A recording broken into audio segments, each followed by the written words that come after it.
bi yoon tabaski la ñuy waajal ak ay xewal yu bëri ak ay gan ak bien sûr format bu bees di leen ci ay surprise yu bëri nag di leen ci xaar ay rubrique yu bëri di leen ci xaar également ñu nar a àndandoo ak yéen tous les soirs à partir de 22h ba bésu tabaski donc xam naa loolu du yomb ah n'est-ce pas Fatima narul yomb de. yomb yow tamit ne lii mooy GV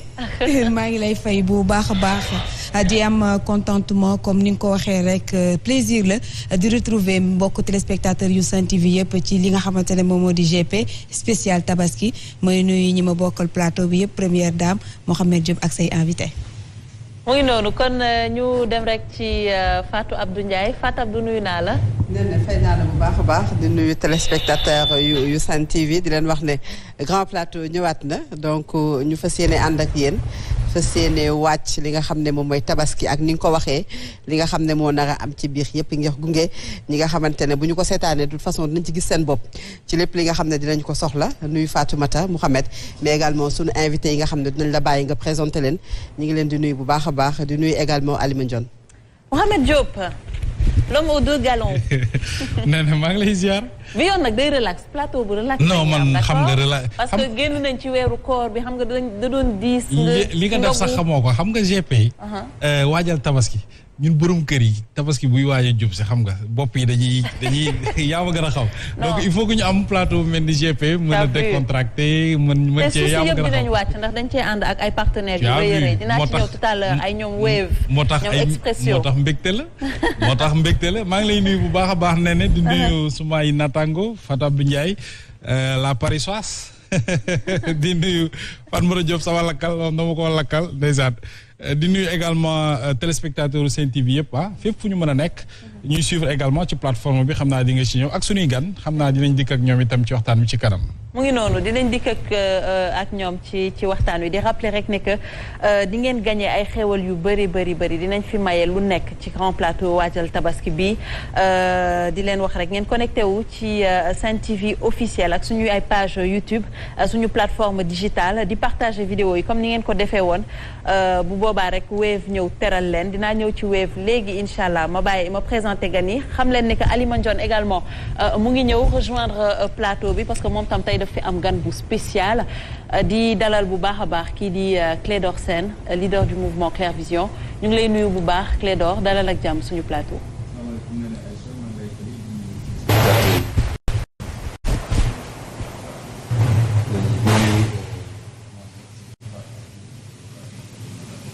ak suñu invité bi dend ak man. voilà di la jaajëfal di la dalal ak jàmm de l'autre côté maa ngi jàkkaarloo ak El Hadj Keita El Hadj nuyu naa la. maa ngi kontaan si seen plateau bu rafet bi bu yàññ bi ngeen invité El Hadj Keita. ma lay bëggee di la kontaane di bëggee Fatou Abdou Ndiaye di bëggee Fatima di bëggee Mohamed di nuyu suñu invité bu ñaawul bi waaw maa ngi kontaan. xam naa après di nga ma wax mayonnaise bi lu muy saf. non mayonnaise bi bu mu ma jege. ndax lu tax bëggoo mu jege la noonu di nga ma wax après c'est quoi exactement. alors di leen fàttali rek ne que ñu ngi ànd ak Wave ak Sen Wave ak Expresso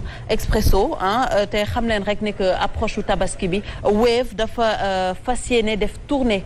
fépp ci Sénégal donc fépp ci Sénégal toog leen xaar camion Wave bi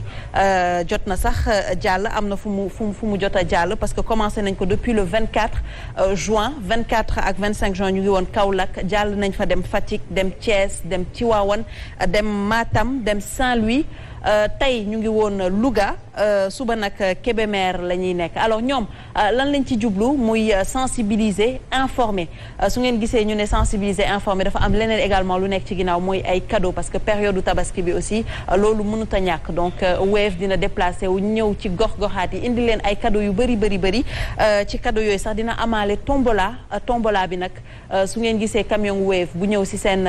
gox da ngeen di génn dem ci camion bi jël seen ticket tombola nga xamante ne ñoom dañoo fas yéene amal tirage bu mag a mag le 17 juillet ci présence su huissier su ngeen amee seen tombola mën ngeen bokk nekk l'heureux gagnant ñu ciy joxe ay cadeau yu bëri di rappelé rek ni que su ngeen manqué car boobu noonu mën ngeen dem ci seen plateforme digitale ñoom itamit parce que plateforme digitale dafa xew ñëpp a ko am seen page officielle Wave Sénégal Facebook ak sur Instagram. Donc benn numéro nag moo leen di woo bu fekkee ne que jot ngeen seen ticket yi vous serez contacté par le 200 600 dafa bëri lool ñu leen di woo au nom de Wave mais jàpp leen benn numéro la 200 600 donc je le disais Wave moo ñuy gunge ci grand plateau suñu gunge ci grand plateau nag dinañ maye ay xéewal yu bëri xam naa moom moo nekku fi tey dina ñëw suba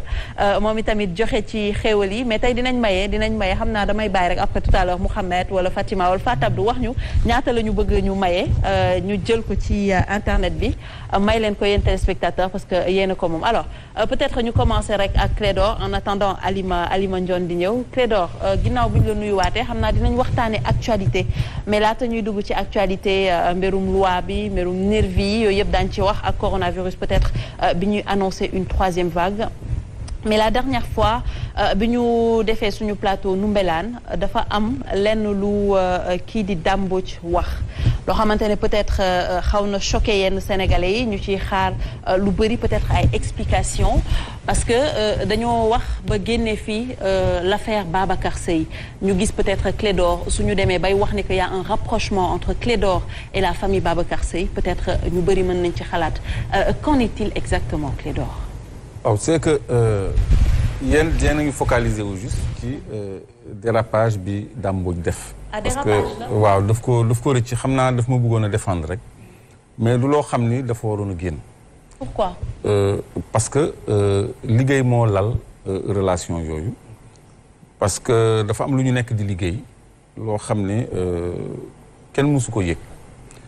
te man dinaa nekk mal à l'aise di wax ci loo xam ni ñëwagul. loo xam ne ñu ngi koy togg ci suuf depuis des années c'est vrai que am na ay relations lu ay contacts ay relations ak une partie de la famille boo xam ni dañu nekk di liggéey ci loolu parce que lu leen ñor la ñoom lu ma ñor la manit amul ñaar ñu mu gën a ñor que les deux concernés kon ñooñu bu ñu àndee di liggéey balaa nit ñi di ci jot mu sotti donc loolu foofu xam naa di ngeen mën a comprendre sama réserve ma am fu ma ci yem donte confirmé naa li daam wax par ailleurs mais mënuma ci sore te damay bañ sax sama frère mere ma ci loolu xam nga du lu ndaw aussi parce que man je suis pas à l'origine mais xam nga du lu ndaw aussi de cette fuite du lu ndaw mais du loo xam ne place publique moo ko moom mais est-ce que vous êtes en train de retracer l'affaire Babacar Seye loolu de toute façon bu ñu paree dañ koy livrer le public loolu du pour ñun pour Sénégal la pour public bi la te daf ci am sax ay aspects sécuritaires ci côté famille bi ñoom dañuy jël ay précautions yu bëri moo tax gêné na ma trop. précaution pour protéger kii yow. pour se protéger eux-mêmes. La famille pour se protéger eux-mêmes. Pourquoi? Parce que mënuma dugg ci biir Fatou Abdou parce que liggéey bu sérieux la lu sérieux la parce que ci télévision laay waxe te bu fekkul woon mu fuité du ma ci yëy du ma ci yàbbi parce que depuis dégg naa lu nekk. mais musuma pour sax layal sama bopp wala pour nekk à l'aise ma évoquer loolu donc sama benn nit ku ma jege sama xarit muy Dame Mbodj moo xalaatoon ni instinctivement ni il aurait bien fait de me défendre en évoquant ça et malheureusement dafay xaaw a gàllankoor tuuti benn liggéey bu rëy bu ñuy def ci suuf parce que loolu exclusivité bu mu nar a doon mënu leen ko sax imaginer. mais Clédor liggéey boobu su sottee est-ce qu'on peut s'attendre à des bouleversements déjà par rapport à cette affaire Babacar Seye? non on s'attendra juste à la vérité parce que loolu mooy trottiner ci xelu nit ñi les gens même su amul un procès sax veulent comprendre ce qui s'est passé et qui sont réellement les responsables donc lumière boobu État moo ñu ko ameel c'est-à-dire la police la gendarmerie la justice qui pendant tout ce temps-là liggéey nañu seen liggéey mais toujours mu ngi indi lënt ci xelu nit ñi léegi ñun ay doomu aadama simple ñoo xam ne yoruñu appareil judiciaire yoruñu appareil d'investigation ñu ñoo jël sur nous def suñu liggéey ba apporter notre part de lumière et de vérité. bu mbir mi demee ba procès amnistie am donc mbir moo xamante ne tey waxaat ko sax wala jiñaat la ci sax yow yoon mayewu ko parce que li nga xamante ne moom moo ci am muy amnistie est-ce que loolu jaraatoon na peut-être di indiwaat loo xamante ne mën na yee encore yeneen secret fii ci réew Sénégal jaroon na ko. xam nga nee naa la famille bi ñoom loolu ñor na leen parce que ñoom ñoo ñàkk man loolu ñor na ma parce que sama der la ñu ŋàbb kon loolu mooy primer ci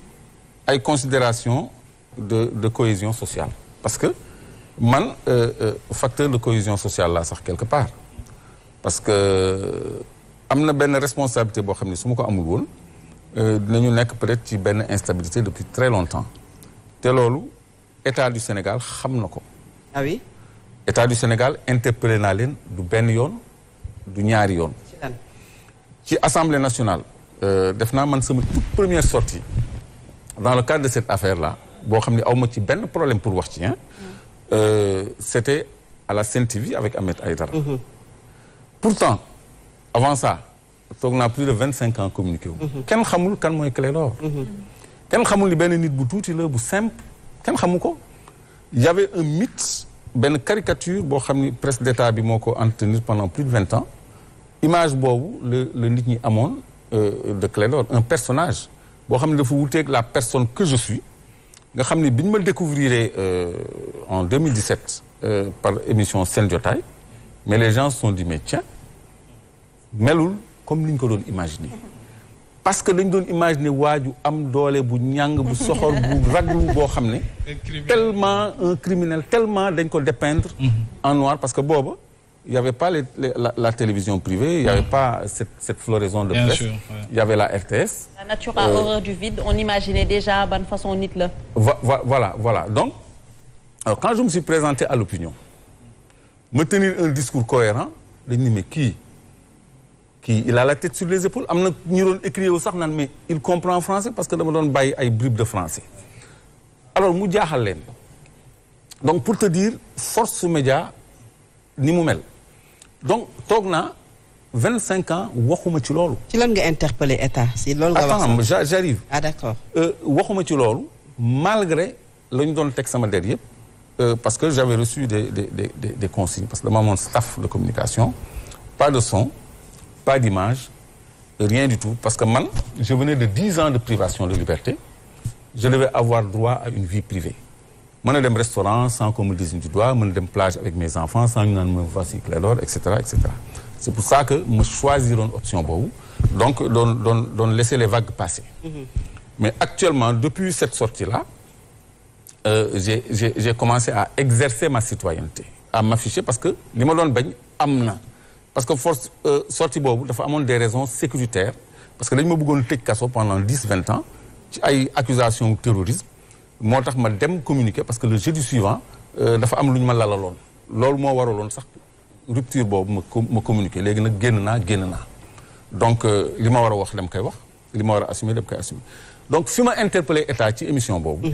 à 2 niveaux la xam nga man je bénéficie d'une loi d'amnistie amnistie ça gêne l'enquête yaa ngi may wax léegi pourquoi dossier bu ñu amnistié nga bëgg ci waxaat j'avais interpellé à l'époque l'Assemblée nationale pour que mu inscrire à l'ordre du jour parce que mu ngi nekkoon en session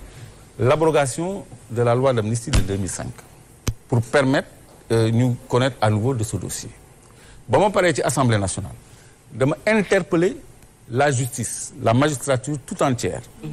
pour ñu xool les voies et moyens de connaître à nouveau de ce dossier ma ni leen bu fekkee ni Assemblée nationale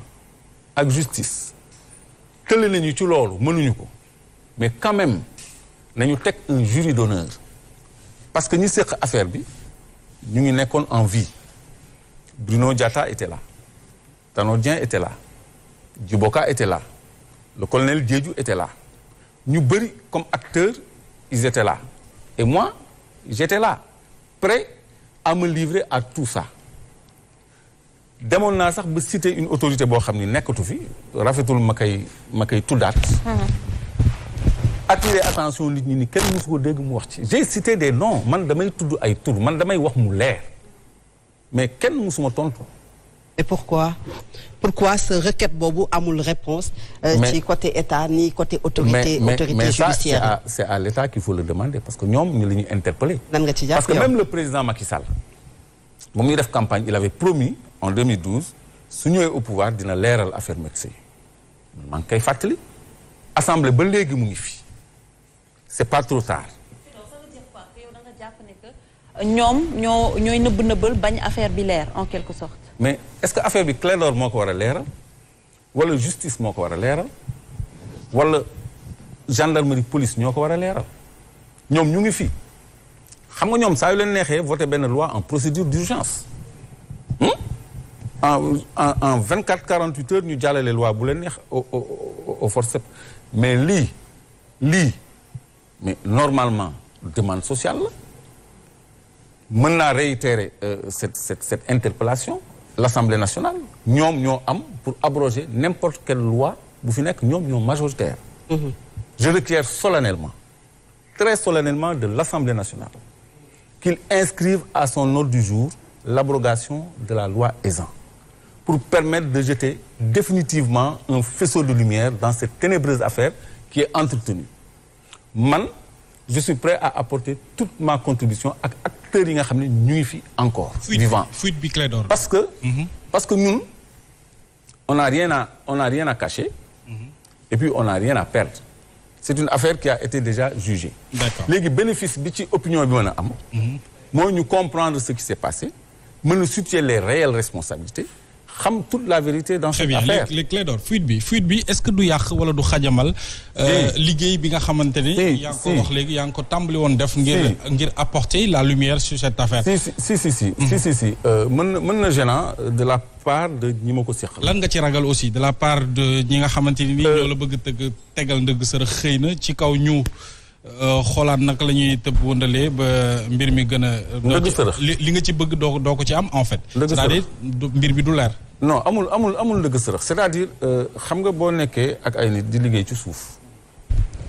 ci loo xam ni kenn mësu ko yëg bu feeñee dina am lu mu gêné ci liggéey bi loolu kese la quoi. loolu kese nga ciy tiit. loolu kese la kooku sama diggante ak un frère la avec un frère boo xam ne bon xam naa ni dina comprendre ni man jógewul ci man du sama coobare te loolu du warul mën a yàq liggéey bi. war na mën a continuer liggéey bi. par rapport ak même bu dee fuite la am bëggee woo ko ni nga ko waaw mais xam nga liggéey bi fi mu nekk nii kenn xamagul lan la liggéey bi c'est toujours protégé. mais kañ la war a feeñ peut-être. mooy nit ñi xam nañ ni y a quelque chose qui se trame et c'est ça qui est dommage il y a quelque chose qui se fait en coulisses. alors kañ la war a feeñ liggéey bi. attends yéen ay journalistes bi. yéen vous êtes à la quête d'une information, d'une exclusivité, d'un scoop. Bien sûr. Ñun dañuy gérer une affaire sensible avec beaucoup de responsabilités. On a en face un État. L'État tue pour ses intérêts. L'État tue pour ses secrets. État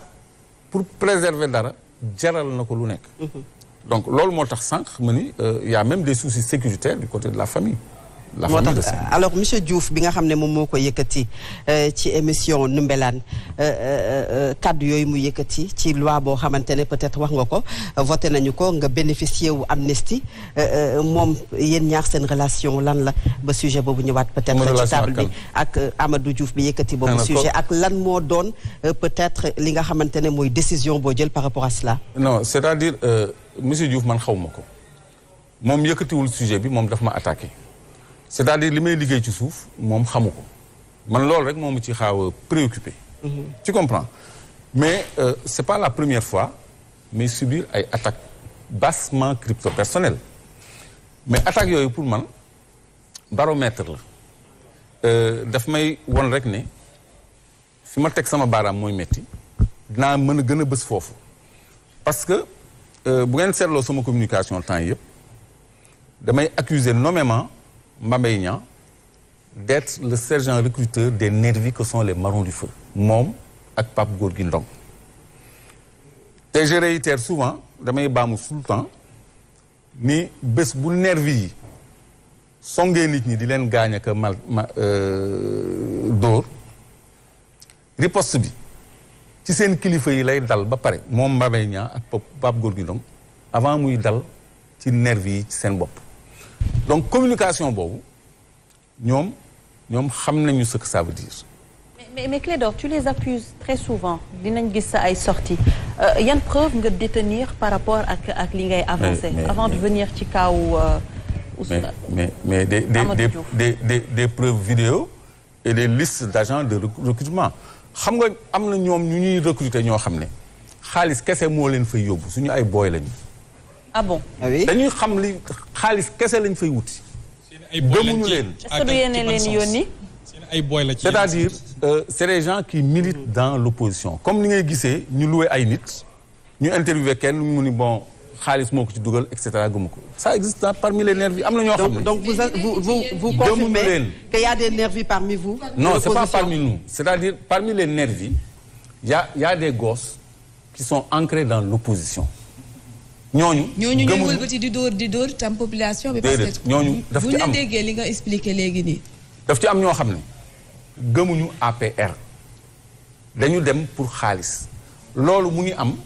ci par exemple 2019 ñoom jeunes yu bëri ñu recruté woon mais ay Guédiawaye Pikine nag yooyu mais ñooñu gëmuñu APR ñu ci bëri ñooy dem di effleurer seen ay secret ñooy wax li ci biir. donc pour Mame Niang et Pape Gorgui Ndong question nervi une question aussi importante que question nervi. tu parlais de preuve mais bàyyi ma jox la preuve mais juste sur cette question. question bu importante bu ñuy wax waxu nervi est-ce que tey question wu APR la wala opposition est-ce que c'est pas une question de citoyenneté parce que bu fekkee ni que yéen la ñuy nekk di dem foofu pour de l'argent pour après taper sur des populations. non c'est que là il y a problème. vous avez trop mal compris c'est-à-dire nekkuñu ci ñun. di dem foofu. ñoom dañu nekk foofu te gëmuñu lañ fay def. vous avez dit tout à l'heure que ci seen ay boy lañ. dama lay expliquer dañuy ñëw ci ñun. di def ay confidence di wax lii ak lii di joxe ay détails. ça veut pas dire qu'ils sont avec nous donc preuve pour Mame Niang ak Pape Gorgui Ndong. Pape Gorgui de moom nee na këram ku ko taal moom. non sa kër bu yowoo nga sa kër kenn du fa fanaan. yaa ngi def digression. kenn wax na ko Sonko de. kenn waxul taal kër kenn waxul Sonko. gis nga Mame Niang ak Pape Gorgui Ndong ñoom ñoo déclaré publiquement di xëccoo sax paternité les marrons du feu ça c'est des vidéos qui existent. ça c'est des preuves. Mais oui vous voulez les vidéos. waaw mais man su ma yëgoon ma may leen ko ngeen insérer ko au montage tout de suite. après nga envoyé ñu ko. vidéo yaa ngi fii. après nga envoyé ñu ko je vous offre ça. ba président Macky Sall sax arbitré na. mais marron du feu yooyu est-ce que bokk nag nervi yi nga xam ne ñooy génn ñoom la nit ñi parce que marron du feu ñun bañ leen di xam mooy dañ doon accompagner temps campagne surtout lañ gënoon a fës. mais ñan ñooy accompagner mais est-ce que nervi yi ñu gis ñoom la ñooy accompagner Macky Sall ba tey te Macky Sall da ko cautionné ba noppi dafa arbitrer en faveur de Pape Gorgui Ndong presque parce que nee na c'est des jeunes de Pikine qui ont eu l'initiative Pikine c'est Pape Gorgui Ndong tuddee ko alerte protection. mais mën nga ci xaar peut-être une plainte lii accusation yi. attends. mën nga ci xaar. parce que ay accusations même si wax nga ne denc nga say preuve quand même. yéen a ngi perdre le fil même. damay ñëw ci li tax Amadou Diouf wax. c'est parce que j'ai désigné nommément Mame Niang et Pape Gorgui Ndong comme étant les responsables des marrons du feu. jour bi Mame Niang naan ku fi manifester dina xam ku wet dina manifester. jour boobu la ñu molesté Abdou Karim ça je l'ai dit ci conférence de presse Abdou Karim. léegi ñoom duñu ma porter plainte duñu ma démentir duñu commenter samay propos parce que du tey laa koy doog a wax du tey laa ko dala wax et je le dis sur un plateau de télévision parce que ñoom ñu ngi may seetaan ils le feront jamais c'est pour ça que ñuy génnee ay second couteau yu lay attaqué toujours avec la même rengaine l'affaire Metz donc loolu c'est un manque de courage politique parce que man dama leen di tudd ñoom dama leen di accuser ñoom et j'interpelle le procureur ni mu ngi seetaan ñuy def. mais est-ce que nekkul c'est de bonne guerre nag Clédor. parce que nag boo tapé fee fort ñoom it dañu xool fu mu gën a méttee rek ñu daal di tapé foofu. et je dis en cas de violence eux ne seront pas épargnés. Mame Niang Pape Gorgui Ndong quand quelqu'un lance un message comme ça. mais ça fait pas plaisir en face parce que ñoom xam nañu communication boobu lourdeur am xam nañ ko ñoom léegi nag ils envoient des seconds couteaux te déstabiliser. léegi lan mooy nekk mais man pour déstabiliser Clédor Amadou bi nga wax ne moom aussi am na loo xam ne jël nga ko comme dogal ci moom loolu la ñu bëgg a xam en fait. da ngeen bëgg a xam ndax dama koy topp ci yoon. ou pas waaw. yéen nag vraiment vous voulez tout le temps jiitu paaka ci mbaram. fi mooy Sen TV c'est-à-dire man j'ai toujours eu une carapace pour encaisser ces coups-là mais léegi je ne suis plus seul. donc dama am ñoo xam ne dañu nekk sama gannaaw am ñoo xam ne aussi dañu gëm li may def dañu bëgg li may def te ay affidés lañu donc ne serait-ce que pour ñooñu dinaa toftal ci wax jooju jëf parce que dafa am ay wax yoo xam ni jëf moo koy tontu il faut poser des actes. jëf ji lan la. l'acte c'est une citation directe à comparer. c'est déjà envoyé ou pas encore. kooku moom di ngeen ko xam dans les prochains jours. donc loolu c'est pour que nul n'en ignore. je le fais pas pour monsieur Diouf mais je le fais pour le débat public. bu fekkee ni dañuy attaquer Clédor ñu attaquer ko ci mu wax Mame Mbaye Niang ay nervi la recruter ñooñu ñooy ànd ak président ñooy dal ci kaw nit ñi. donc dorénavant bu ñu la déggee mooy képp ku tuddati peut-être Clédor rappeler peut-être li nga xam ne mooy mbirum Babacar Seye mën na xaar une plainte une citation directe venant de vous. tout à fait parce que loolu mosuma ci bëgg a jëm xam nga lu tax parce que damay bañ a apparaître comme ku bëgg a fermer débat boobu wala ku ci nangul wax wala ku ci nekkul à l'aise tu comprends te man dama am un niveau de protection boo xam ne ci législation la découlé parce que loi d'amnistie ñu bëri dañ koy wax mais xamuñu quintessence loi bi koo wax lan mooy amnistie daf lay wax bon fait effacé nañ ko on n'en parle plus loolu rek la nit ñi xam mais y a une disposition article 8 bu loi de 91 ak wala 9 bu loi de 92 buy wax ni il est interdit à tout magistrat à tout fonctionnaire à tout officier de mentionner verbalement ou par écrit implicitement ou explicitement les faits amnistiés sous réserve de 2 dispositions du code de procédure pénale mais loolu man mosuma ko jëfandikoo pourtant débat bi maa ngi ciy dégg lu nekk loolu man xam naa ko xam naa ni maa ngi yel boobu mais mosuma ko yëkkati ci kenn comprendre fi mu nekk nii nag téye naa ko ba mu dëgër xàcc ko ba ci kaw di xaar. ça fait de la peine. mais non au contraire ça me rassure que je suis dans la bonne voie. C'est comme quand j'ai entendu un de vos confrères journalistes di misère ci li ñu demoon Touba xalif bi recevoir misère boobu mu doon exprimer mais on s'est dit mais tiens donc ça veut dire que ñun suñu audience bi am na impact connecté ba nit di ko naqarlu à ce point bay def une communication boo xam ni dafa def effet boomerang ci moom nit ñi yegg ko lu nekkate ñun quelque part dans des salons il y a des gens que cette audience-là dérange donc de la même façon attaques yooyu c'est des attaques bassement crypto-personnelles. Comme ça vous atteint pas, ça ne vous a jamais atteint, mosula atteindre quand on fait des attaques ou bien quand on vous regarde suñu lay xool di la xoolee peut-être mbiru Babacar Seye mosula def dara par rapport ak ce vécu, par rapport à tout ce que tu traverses? Non. Tu sais la première force elle est mentale. Et quand on a une tranquillité de conscience, on a une force tranquille. C'est-à-dire man combien de fois laa dégg loolu. su fekkoon ni chaque fois ça me perturbe mais bu fekkoon ni sax j'ai quelque chose dans la conscience kon doon na ma du ma am sérénité doon na ma perturber mais est-ce que mën nañ ma attaquer autrement qu'en me rappelant ce passé boo xam ne les responsabilités ne sont toujours pas situées amul du ci li may indi dans le débat public du li may wax du sama posture du dara man tenir naa fi propos yu nekk fii seen plateau bi laa di Macky Sall Total fay na 10 millions de dollars ci signature benn contrat le président de la République ba noppi ni leen loolu c'est de la corruption procureur di ma dégg président di ma dégg pourquoi mënuñu apporter démenti ci loolu parce que c'est adossé à la vérité pourquoi mënuñu Mame Mbaye Niang ak Pape Gorgui Ndong mënuñu ma tontu mënuñu ma traîner tribunal parce que c'est adossé à la vérité li may wax dans les ressources naturelles c'est adossé à la vérité le reste sama xalaat la loo xalaat ci loi beeg yooyu c'est des questions d'opinion mais ce que j'apporte dans le débat public kenn mënu ci dindi dara léegi on m'attaque sous la ceinture pour me déstabiliser moralement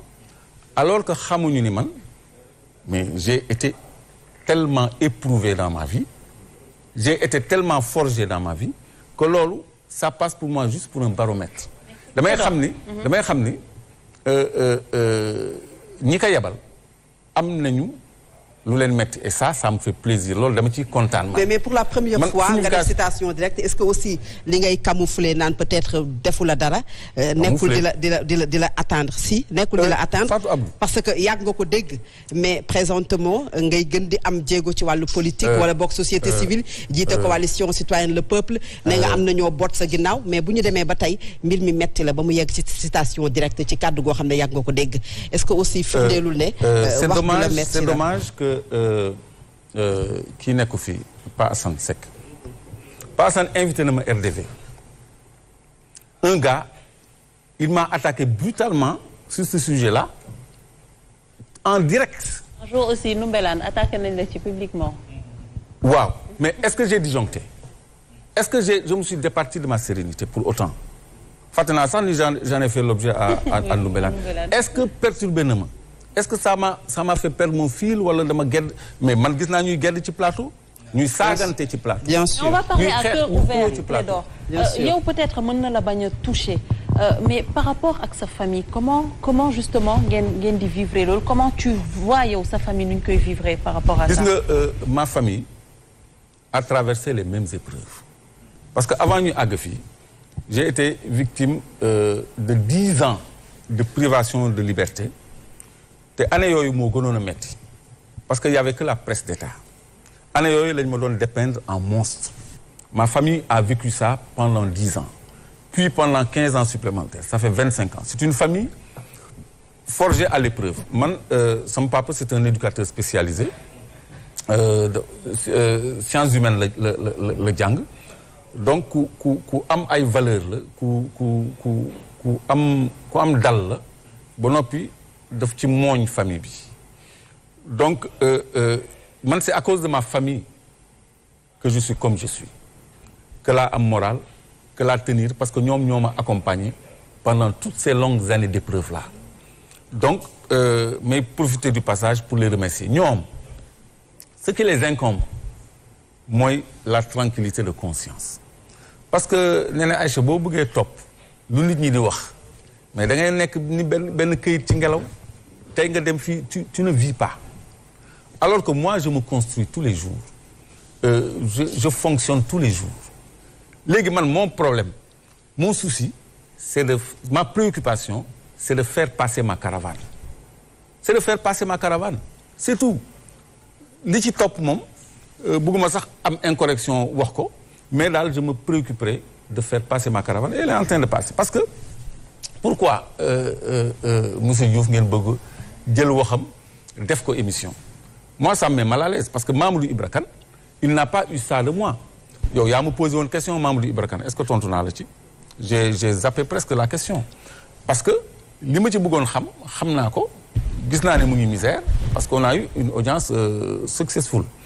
donc de la même façon lii bëgguma woon ñu def ci Chougra mais comme duñ ci def émission sax mais xam nga rek il fallait que ñu wax ci il fallait que ñu wax ci mais oui je comprends et puis vous n'étiez pas obligé aussi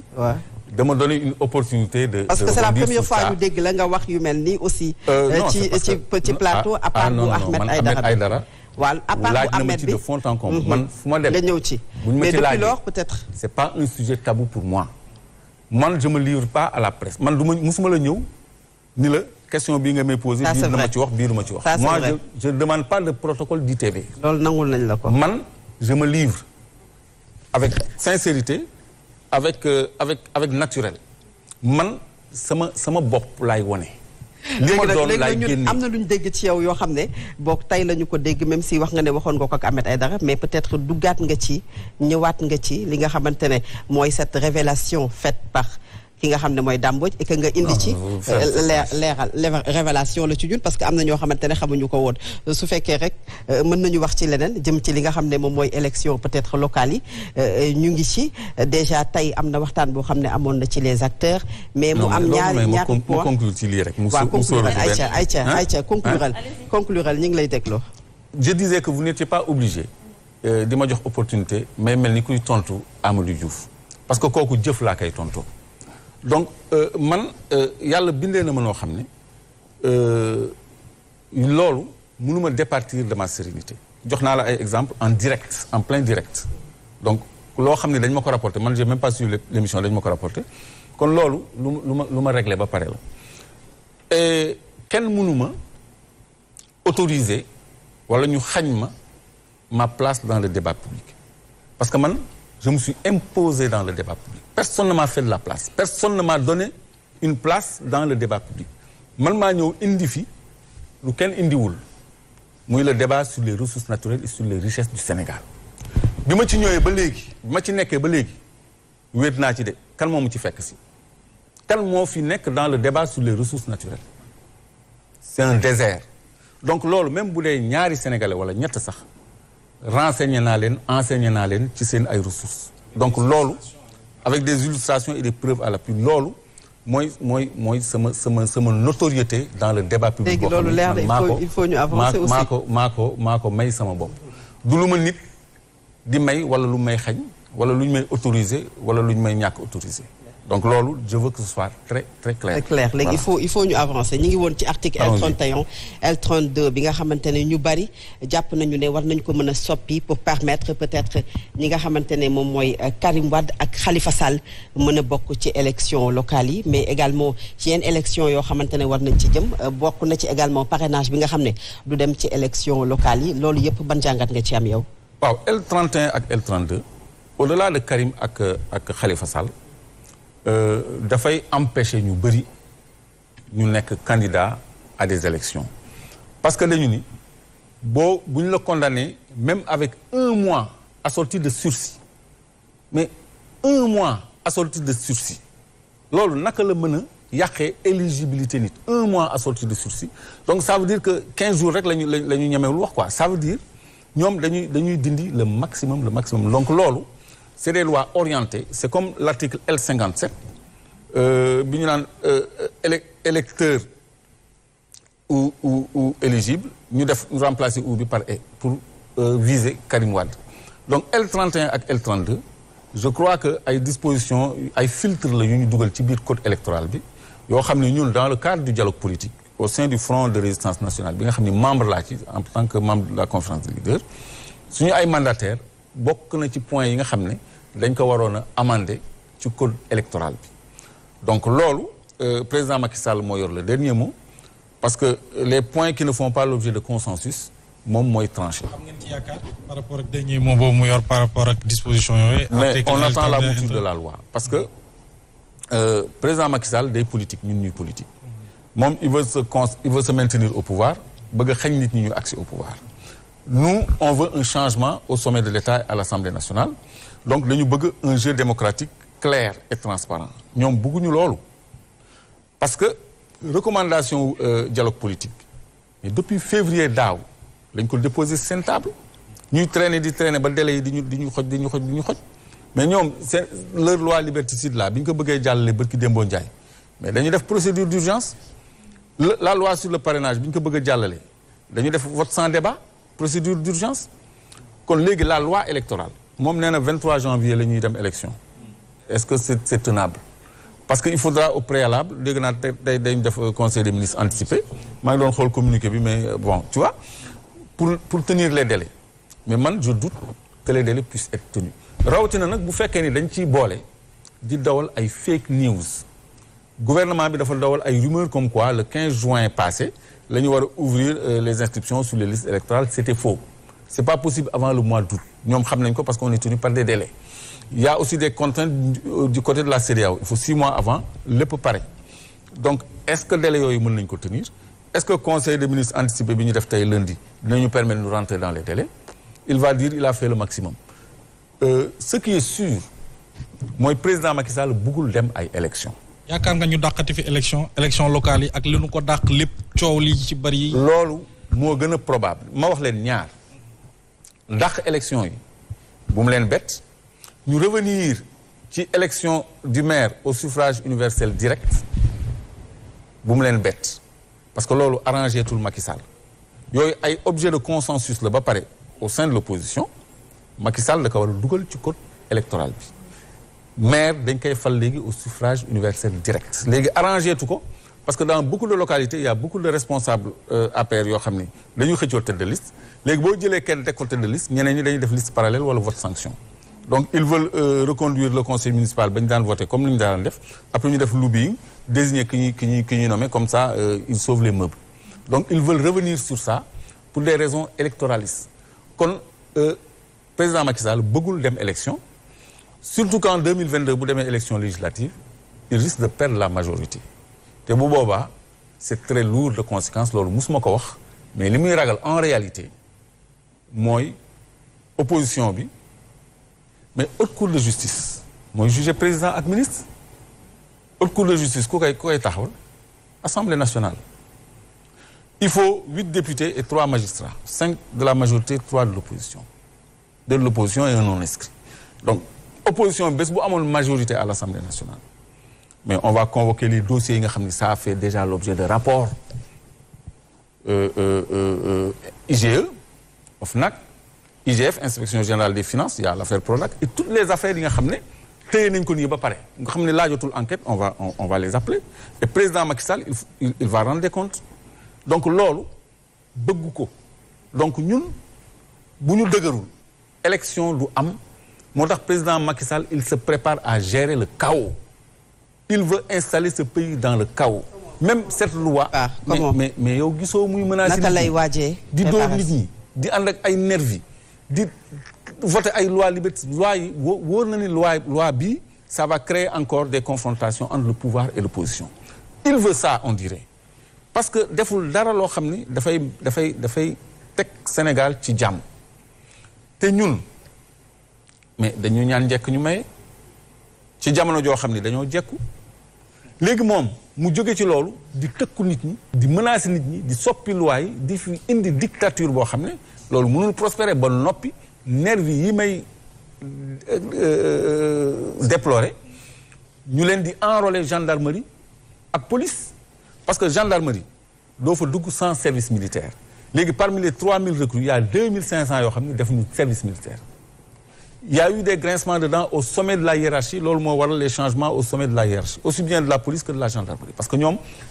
les officiers valeureux du ñu nangu ay nervis quand même yu amul benn formation gendarmerie il faut nga am même notion de droit da ngay minimum foog nga nekk capacitaire en droit parce que da ngay tenir ay procès-verbaux da ngay verbaliser da ngay def ay gendarme dafa war a nekk ku instruit c'est pas une tête vide et des muscles ñooñu la ñu bëgg a dugal gendarmerie jox leen tenue jox leen arme à feu jox leen ay véhicules blindés ñu dal suñu kaw donc lui grave na trop c'est très grave ça c'est très grave et c'est la réalité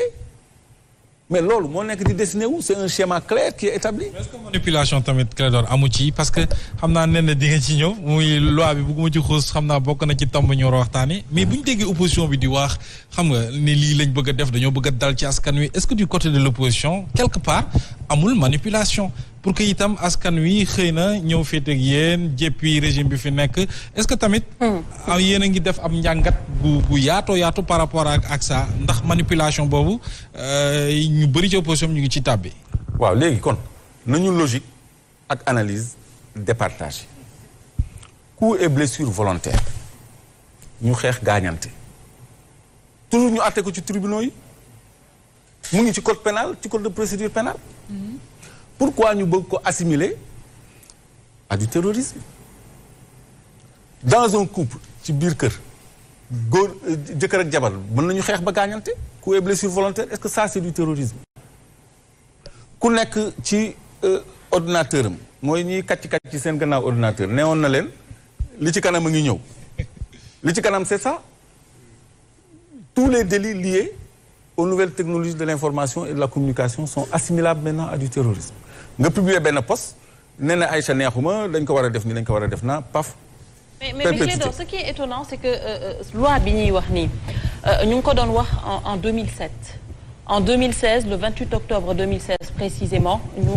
adopté waat ko Assemblée nationale et depuis boobu yëpp amuñu kenn ku ñu tere woon peut-être manifester wala ñu jàppoon la ca manifestation digne le terrorisme ñoom ñu ngi wax ne que ñetti choses ñoo ci yokku ak les peines bien sûr les peines que vous venez de citer muy blanchiment des capitaux financement du terrorisme ak piraterie maritime alors aujourd'hui est-ce que tamit comme ni ko Mohamed waxee tout à l'heure il y a pas beaucoup de manipulation derrière Clédor. mais nee na Aïcha c'est pas tout à fait ça boo xoolee l'article 279-1 lim nañu 15 cas yoo xam ni dañ ko assimilé yow gis nga vous avez vu ce document là. Oui. Il y a 15 points qu'on a cités. affaire bi jiitu na sax de 2017.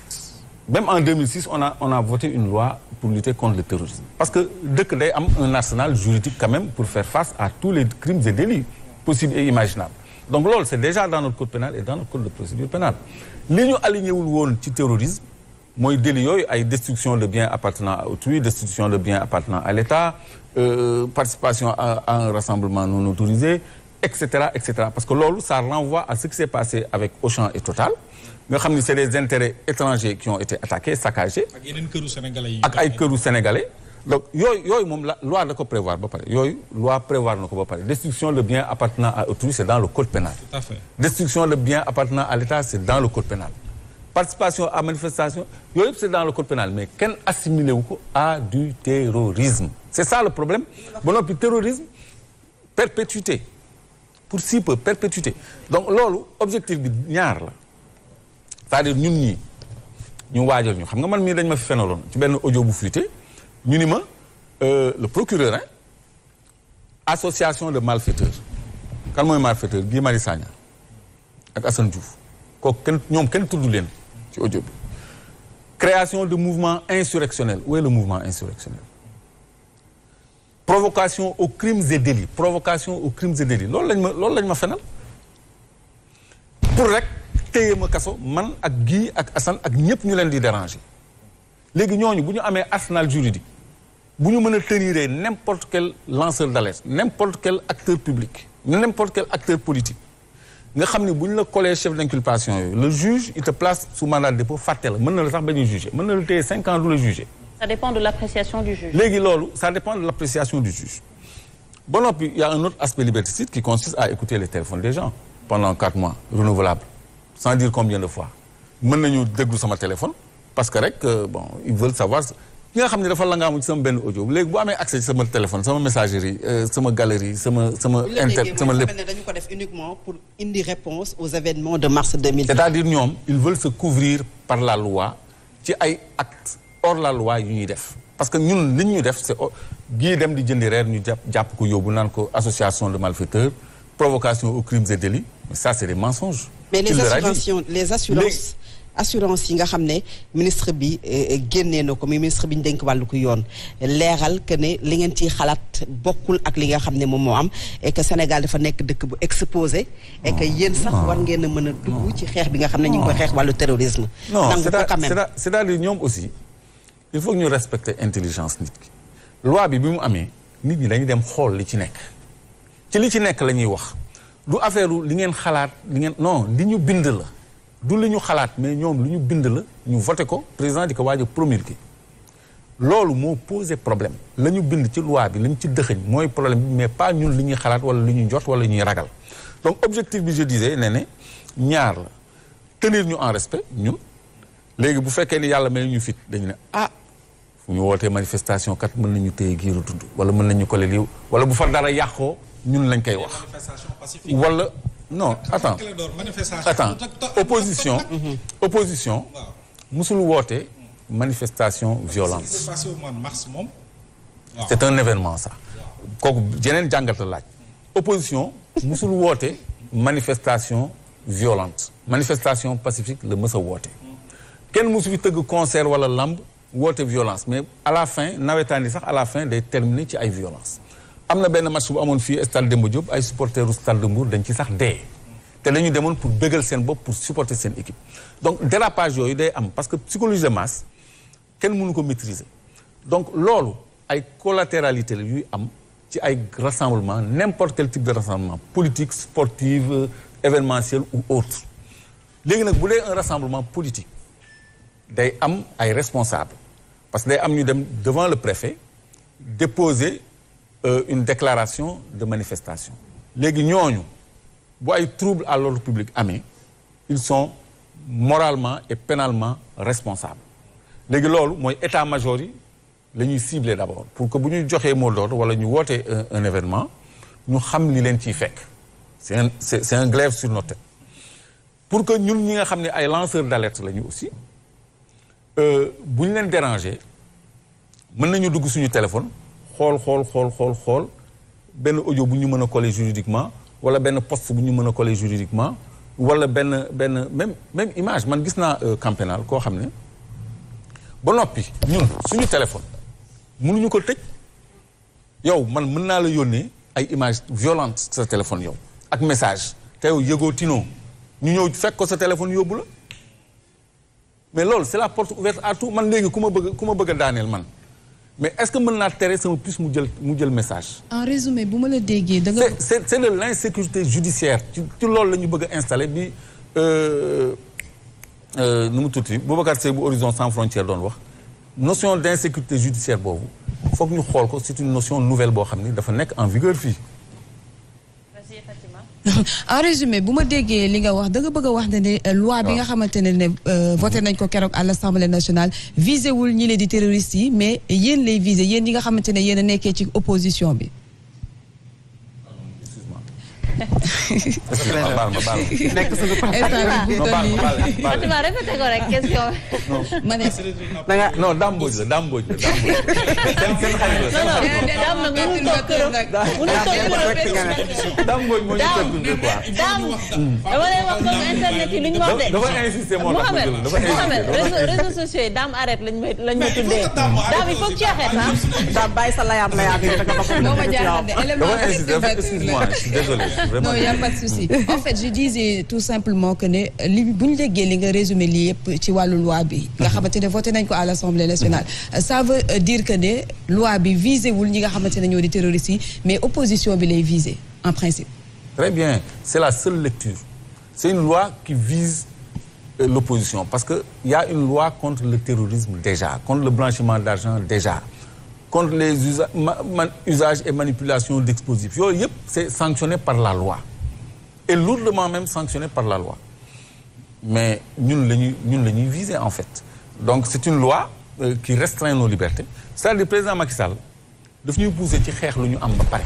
mu foqati ko suñu loxo pour ñu topp ci daw di ko xeex ay libertés yu ñu amoon ba pare depuis l'indépendance xoolal la loi 69-29 état d'urgence état de siège depuis 1969 on n'a pas touché à cette loi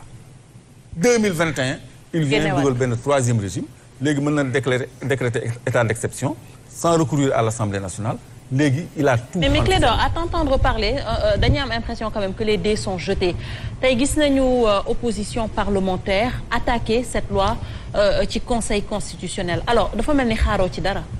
ci conseil constitutionnel non même ñoom xaaruñu ci dara. mais am nañu. pourquoi ñu dem déposer wala dem parce que dañuy exercer seen droit de saisine parce que am nañu droit saisir recourir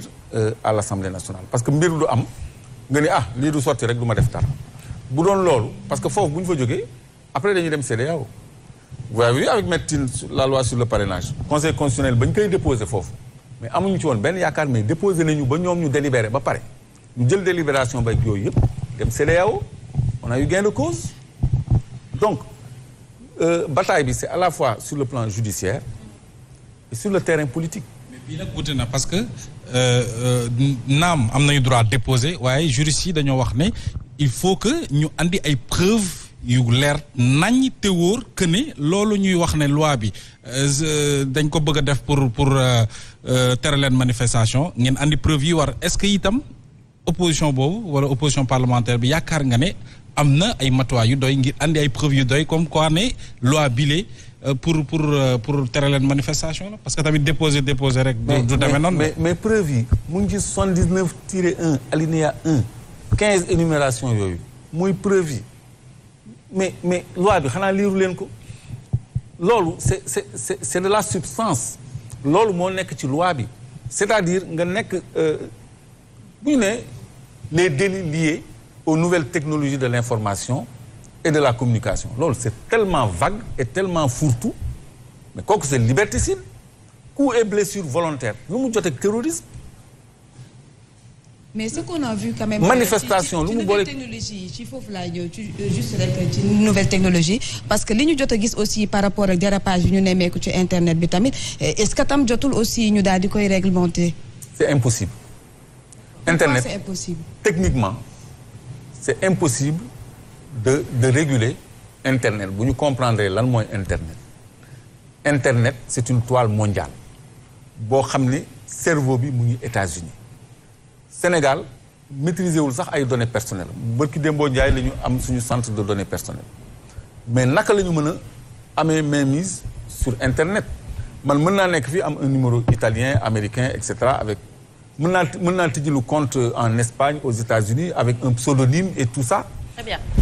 C'est pas possible techniquement, c'est pas possible. Très bien. Essayer de le réguler mooy atteindre nit ñi dans leur liberté parce que da ngay def ay excès c'est pas possible techniquement c'est même pas pensable loolu nit waru ko sax xalaat. Alors peut-être ñu poser une dernière question laata ñuy dem nag ci Alima moom itamit mu wax ñu lan la ñu indil tey Fatima. mu ngi noonu xanaa rek par rapport ak saaga yi aussi parce que yaa ngi naan techniquement c'est impossible ñu réguler li nga xamante ne moo di secteur bi mais bu ñu gisee nit ñi ni ñuy saagee ni ñuy menacer aussi les gens ci internet bi boo waxee sax ñu menacer la aussi ça pose problème. non ça ne pose par contre pas problème parce que su fekkee ne ay profils yu ñu identifié la ñu am seen adresse IP on peut les attirer devant la justice on a eu la jurisprudence Penda Ba et l'autre chanteuse là aussi Ami Collé dañ leen jàppoon yóbbu leen ci yoon après yoon moo xaaw a teggi loxoom comprendre nga mais ça veut dire qu'ils sont à la portée de la justice yooyu mën nañ ci am ay moyens de coercition c'est pas compliqué ça. Alors, mais réguler internet ça c'est impossible. bëggoon naa am sa xalaat par rapport ak conseil constitutionnel bi nga xam ne foofu la ñu yóbbu recours bi mais déjà mu am ñett ñoo xamante ne nekkuñu fa. ñett wala ñaar ñett puisque ñaar ñi dañu retraité kenn ki dafa faatu mu nekk institution yoo xamante ne quand même dafa war a dox. et que ki ko war a doxal mooy le président de la République bi nga xam ne moom moo jiite ces institutions mais bu ñu demee ba institution boobu ab diira ngi nii mu am ay absence ñu war fa yóbbu lu mel ne recours et que mu am solo puisque moo war a valider la candidature wala les candidatures yi nga xam ne ñoom ñoo fas yéene dem 2024 nan nga ko jàngatee. ni mu ko jàngatee rek mooy li nga wax ni institution yooyu dafa war a dox parce que président de la République moo ko jiite moo ko war a doxal c'est ça qui est dommage au moment où on souhaite la séparation des pouvoirs donc il est clair dans la tête de tout le monde que conseil constitutionnel égale président de la République loolu la ñu war a njëkk a régler d'abord ñoo am un conseil constitutionnel vraiment au service des lois de la constitution parce que ñoom c'est le recours suprême am na dëkk yoo xam ne sax cour constitutionnelle la ñuy am c'est carrément un tribunal au lieu d'un simple conseil comme Mali bi cour constitutionnelle la am donc on doit aller même vers une cour constitutionnelle parce que am nañu ay cour yu dul def seen liggéey comme la cour des comptes c'est une juridiction mais ñu ngi jël ay OFNAC ay IG alors que la cour des comptes est une juridiction de jugement mën na atte ay cas de malversation sans mën na autosaisir et tout mais duñ ko jëfee parce que y a le président qui est la chape de plomb qui est la clé de voûte des institutions boo xam ne lu ko neex mooy jàll donc conseil constitutionnel même bu fekkee ni amul quorum membre am yëpp mëtuñu bu membre am yëpp mëtoon sax li président bëgg rek moom lay jàllale li conseil juridique am conseil judiciaire am bëgg Ismaël Madior xaw ma c'est toujours lui ou pas loolu lay doxal donc loolu ñun dañu ci waslu ak rek mais amuñu ci benn yaakaar li koy faj daal mooy système bi ci boppam jóge fii ñu teg loo xam ne lu méngoog Sénégal la parce que Sénégal du dëkk bu ndaw Sénégal dafa am expertise dafa am ay ressources humaines de qualité dafa am ay nit ñu xarañ c'est dommage que ay tokaar di ñu dugal ci loo xam ne xoola nga jóg nga ni da ngay réguler internet sans te rendre compte que c'est pas possible loolu mooy lan loolu mais nee na soo ma ko mayee rek bëggoon naa xam le fichier ñu ni le fichier il est en Malaisie on peut le consulter le fichier il est pas physique yow tu peux être ici di consulter ay données yu nekk États-Unis pourquoi auditeurs yi ñu nañ leen jox passe ñu dem Malaisie pour am accès au fichier alors qu'on est à l'heure du traitement automatique de l'information. alors ay jafe-jafe yu bari wax nga ko. yooyu c'est de la tocardise. ñooñu c'est pas des experts donc. alors ñu ñuy jiite war nañu xarañ comme askanu Sénégal ni ñu xarañee on a des valeurs sûres. c'est clair nga jiite mouvement Claire Vision mais bokk ci coalition citoyenne le peuple ñu jëm ci élection locale ndax da nga may ambition ak ban gox. non ambition amuñu ko au sein de la coalition ci élection locale mais dañuy inscrire dans une dynamique unitaire pour opposition bi dem en synergie ci ay élection locale par contre élection législative la coalition citoyenne aura sa liste dina postuler à la députation parce que am nañu lu ñu apporter dans le débat parlementaire parce que assemblée dafa war a changer xar kanam parce que mérité nañu aussi maa ngi doon déplorer njiit yi ñu am mais mérité nañu aussi des institutions yi nga xam ni dañu xam bu baax seen rôle parce que ku mel ni man mi nga xam ni maa ngi rey sama bopp dans le débat sur les ressources naturelles su ma amoon député day am benn laissez-passer permanent bu koy permettre mu dugg fu nekk kenn du ko téye il a le droit même de requérir la force publique gendarmerie police bu ñu ko teree dugg donc ku mel ni man mën na dem ci plateforme yi mën na dem ci mine yi même ci gold rush mi fi ñuy xelee or bi xool su gisee lu ko jaaxal mu commettre ay experts ñu créer commission d'enquête et cetera mu leer mais député yi li ñu koy doyee mooy dem Gambie ñëw traversé dugal ay affaire seen mal wane seen carte ñu bàyyi leen ñu jàll pour eux c'est à ça que ça sert alors que outil de travail la boo xam ni mën nga ci contrôler l'action de l'exécutif ba noppi ngay yor les dossiers les mêmes dossiers que ministres yi di présenter nga xam li ñu yor li ñuy teg ci table bi nga gën leen ko sax xam ba noppi di def ay propositions de loi par exemple loi bi naan suñu ressource 10% lañ ci am tubaab bi 90% kooku ça doit changer ban député sénégalais moo mën a bàyyi loi boobu di jàll donc bu amee ñu mel ni coalition citoyenne ak opposition bi dans l'Assemblée nationale mu nekk beneen xar kanam je crois que Sénégal dina jëm kanam sur le plan législatif et même sur le plan de son développement économique. Très bien xam naa kii di Diadji le docteur Sayer Diadji moom nee na il faut que ñu invité waat la Clédor peut-être ci Ndoumbelane wala ci Sen Show wala beneen émission pour les bavures financières ak les contrats scélérates nee na loolu xam naa dina ci bëgg am sa appréciation bu baax a baax. ça sera un débat ouvert peut-être yow it di nga ci nekk à l'aise di la remercier bu baax a baax d'avoir répondu à notre invitation Clédor di la bàyyi peut-être nga joxe ce dernier mot laata ñuy ñëw ci El Hadj Keita parce que xam naa dinañ la poser yow tamit ay questions politiques bu yeboo nga xaar ko dégg moi mon dernier mot. Alima mu ngi xoole de. li may allez-y. li may tàggatoo. mooy Sénégal kenn amul droit installé ko dans la tourmente ñun lu ñu bëgg changement waruñu jaral ñu installer Sénégal dans la tourmente président Macky Sall lu mu bëgg troisième mandat waru ko jaral Sénégal tàkk parce que jéego yi muy dox nii jëmul ci jàmm donc ñi waxoon démb te gis lii xew war nañu àdduwaat pour jooyanti sinon suñu jëm du baax donc loolu daal lay tàggatoo di appeler tout le monde à la responsabilité te ñu respecter suñu constitution respecter yoon constitution moo limité mandat constitution moo joxe droit de manifester constitution moo joxe liberté d'expression yéen sax journalistes yi seen article 18 code de la presse nee nañ bu leen waxati ci affaire orientation sexuelle on est en train de nous limiter dans nos libertés te loolu mënul jur jàmm duñ ko nangu. c'est important di la jaajëfal bu baax a baax Mame Sidi nee na waxoo ci oru Sabadola bi te saa yoo toogoon émission di nga ci wax. loolu kay xam naa ne. waaw xam nga li duuf ci nag yi yëpp mënuñu ko wax. waaw mënuñu ko lenn li ma ciy wax rek mooy gis ngeen fii le scandale de la Prodac là ak les 29 milliards en 2016 gouvernement du Sénégal dafa jaay 10% d'actifs supplémentaires yu Sénégal amoon ci or bi xam nga ñaar la nga jaayee 5 petits milliards yi ñu ci waroon am ba ajak-jak mu jaayee ko 5 milliards suñu 10% supplémentaires léegi xaalis boobu xam fan lañ ko dugal domaine agricole bu Itato bu nekk Kédougou mooy DAC mooy l'affaire Prodac 7 milliards lañ ci waroon a def yëpp kenn def ci dara xaalis boobu dañ ko détourné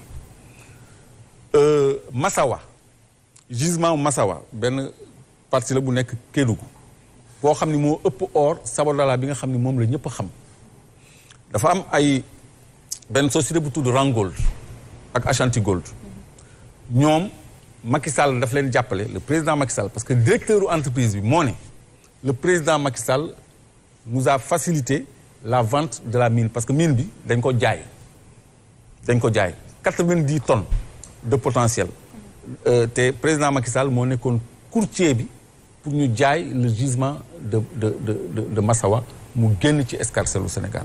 donc ci or bi yu bëri mu ngi xew yoo xam ne malheureusement man duma am opportunité di ci wax tout le temps mais je suis en contact permanent avec les mines Mako Massawa Sabodala parce que y a des employés des ouvriers yoo xam ne kontaanuñu te ñooñu dañuy renseigner parce que fa lañ leen di cantonné benn yoon la ñuy génn foofu ci weer bi comme des prisonniers te dañuy gis ñoom ñooy gis suñu alal di gis ay aéronef di ko chargé di dem te gis ngeen bërki Demba Ndiaye aéroport AIBD jàppoon nañ fa 512 kilos d'or bi aéroport bi doog a tijji ci diggante bi 20 kilos yi disparaître ci biir or bi comme drogue bi ni mu disparaître port rek yu mel noonu mu ngi fi c'est-à-dire bëgguma accaparer seen émission mais man ressource naturelle lu ngeen ma ci laaj man mën naa je suis à l'aise dedans quoi parce que dama ciy wax loo xam ne kenn du ko commenter kenn du ko weddi kenn du ma ci attraire fenn parce que dëgg la su ma nee jaay nañu suñu 10% dugal ko Prodac mu seey kenn mënu ko dindi kenn du ci ŋaang donc c'est ça la vérité noonu la ñuy sax-saxee suñu ay ressources malheureusement ba noppi wëlbatiku di tàllal tubaab bi loxo pour di ko lepp xaalis di ko gàll ci loosu génération future. Important merci à vous Clédor ñu ñëw peut-être di fàttali rek ne que message Wave maa ngi ko doon wax tout à l'heure dinañ bégal léegi ñaari téléspectateurs may leen ku nekk 25000 laata yeneen xéewal yi di ñëw di wax rek ne que Wave dina dem ci gox-goxaat yi wër Sénégal yëpp indi leen ay cadeaux sensibiliser leen informer leen ci ñoom lu ñuy def di fàttali rek ne que tey mu ngi woon Louga suba incha allah ëllëg ci 6 bi dina nekk Kébémer donc su ngeen déggee car bi di ñëw rek camion bi daw leen gaaw ngeen jëli seen ticket tombola pour ñi ko raté parce que am na fu mu jot a jaar mu di Kaolack Fatick Tivaouane Matam Saint-Louis foofu yëpp jaar na fa donc ku ko raté mën nga dem si seen page Facebook wala si seen page Instagram Wave Sénégal donc su ngeen demee di ngeen ci mën a am ci tombola yooyu comme ça le 17 juillet incha allah ñu def tirage au sort devant huissier jox leen seeni ay xéewal képp ku gagné voilà donc di rappelé nekk ne que ñu ngi aussi ak Expresso moom itamit ci suñu ay partenaires la bokk ak Senwave mu nekk ay partenaires yoo xamante ne peut-être daañu leen xaar encore ñeneen ñuy ñëwaat ci waajal tabaski di rappelé rek ne que Alima ginnaaw bi ma la nuyoo tailleur yi tamit ñu ngi leen di xaar parce que dafa war a am défilé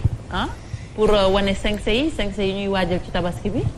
nen comme ni nga ko waxee ñu ngi lay nuyu di nuyu plateau bi yëpp nuyu suñu ay gan monsieur Clédor ak El Hadj Keita nuyu téléspectateurs yu Sen TV yëpp ni nga ko waxee waajal tabaski la donc dañuy doog a commencé yëpp incha allah dina ñëw tailleur yi dinañu ñëw xool ñoom itam naka la ñuy waajalee tabaski bi artistes yi naka la ñuy waajalee tabaski bi waajtaayu tabaski bi ci marché bi ak lépp loo xamante ni dañu koy yittewoo ci tabaski bi ci xar yi ak yëpp dinañ ci ñëw incha allah ci biir grand plateau waajal tabaski wax nga ko sànq ak El Hadj Keita El Hadj actualité politique bi xam naa ñoom Fatou Abdou ak ñoom ñoo gisee actualité politique bi ci Sénégal. man ay way laa xam de. ni coow li bare. man ay way laa xam de. mais yaa ngi suivre actualité bi quand même. waaw man ay way rek laa xam studio rek dem liggéey non coow lu bëri li ci xale yu bees yi président Bougane président Sonko président Macky Sall Barthélémy Diaz ak ñooñu. yooyu est-ce que du ma fekk studio leen di xool yooyu dafa studio la may fekk. El Hadj réseaux sociaux yi chaque jour la ci gis. pourtant nag studio la may fekk. xam nga man moom taluma dara ak studio yi. non taluma dara ak studio yi bilaay. coow nervi yi moom dégg nga. studio yi xam yooyu sax yëguma ko. man studio yi rek. man moom ci laay xëy di ci gont. El Hadj bañ na xam naa biram da ko ne yamal ci li la fi indi rek nga jàpp sa njàmbur. voilà ay way daal laa xam. ay way nga xam. waaw. waaw yàlla baax na xam naa ne en tant que porteur de voix man kay loolu laa bëgg li ma bëgg mooy mu yëngalal ma ñoom Fatou Abdou Mouhamed ak Fatmata ak Nene caméraman yi monsieur Clédor Sène moom dama koo sañul kon ma wax ko. ñu décompressé tuuti El Hadj Keita daal di ñuy bégal ndax ci la bokk waajal tabaski utile ak agréable la ñuy boole di leen informer waaye itam di leen divertir El Hadj ban titre la ñuy njëkk a may. xam naa balaa mu ñuy may titre. parce que plateau moom nar na tàng j'imagine déjà feccu Fatou Abdou ak feccu Fatima mais. Fatima da xam nga ay boy parcelle lañ. gauche bi non boobu il faut nga wane ko. alors di bëgg bégal rek benn téléspectateur wala benn mën ngeen woote également ci 88 628 89 90 su ngeen bëggee aussi ci xéewal yi Wave di leen maye Wave dina ànd ak ñun ci émission bi yëpp dina ànd ak ñun ba bésu tabaski donc ma dem juste ci page Facebook bi xam nga liggéeyu Momo la woon Momo moo ko doon liggéey Momo daw mais suba dinaa la ko indil. Ok. Voilà. kon mu ngi noonu alors ñu jël Jaajëf Sen TV particulièrement à Fatou Abdou Fatima Mohamed di béggee bu baax waxtaan bi alors kii El Hadj Malick Sané moom nee na en fait waaye bàyyiwul numéro mais nee na débat bi neexoon na ko trop au début bi ñuy waxu vie wu Clédor et tout ça il a appris beaucoup de choses donc c'est important di tànn kenn c'est difficile nag ngay tànn benn nit lii rek pour jox ko donc partagez leen yéen ñi nekk ci réseaux sociaux yi il faut que ngeen partager comme ça au moins ça sera facile la ñuy xool ku gën a partager rek jël ko may ko donc on va prendre Natou Ngom beaucoup de cœur merci s'il vous plaît boole leen ma ci xéewal yi donc pour wax la rek ne que Wave kon may na la ci xéewal au 77 360 96 beneen numéro bi jàngaloon nañ ma ne que du ma ko joxe donc joxewu ma ko Cheikh Omar Talla bàyyil di ma message naan ma boole ma ci non pas du tout du ma la ci boole donc mu ngi noonu alors su Natou Ngom donc moom lañ tànn au 77 360 96 ak leneen lu ci topp alors fii ak émission bi di jeex ñu. mën nañu wootee ci serveur bi ci 88 628 89 90 ou 88 628 28 28 jot ak ñàkk jot Sen TV ak Zik FM ku ne xam na ni bu tabaski ñëwee dañuy séddale xaru tabaski yi donc nga dugg nga ñàkk dugg boo xasee dugg ci serveur bi nga jot ñu nga ñàkk jot boo xasee dugg ci serveur bi am nañ sa numéro. à tout moment mën nañ la tànn may la xaru tabaski. yàgg na. ñàkk am Wave. Wave ci la ñuy joxe njëgu ngooñ bi. kon baax na alors ma bàyyi la Alima nga dem ak El Hadj. voilà El Hadj comme ça ñu ngi waxtaan mu bégal ñu décompressé tuuti bégal téléspectateurs yi nga xam ne ñu ngi seetaan partout ban titre nga ñuy njëkk a may. boo leen choisir. ayca donc yéenay choisir. régie kon na ko dal El Hadj daal di ñuy bégal téléspectateurs yeeg internautes yi bu ñu paree tànnaat ñeneen daal leen di teral. Bin Fall est-ce que duñu may Bin Fall régi na ñëw rek voilà Bakary xanaa da nga reerul ah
xanaa nga bañ ñu dem nga bañ ñu xooli baal nga bañ mu leeram biiri nga bañ sunu naa ci lii man ñu dem su baaxee ñu dem seeti baar hey xaaral ma xooli baal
xam naa ni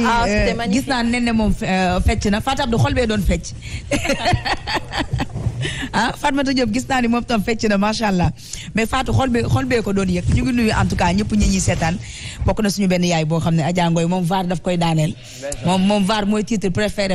surtout 5-5 la voilà El Hadj waajtaayu tabaski la ñu nekk actuellement préparation tabaski bi lan ngay wàcc waaw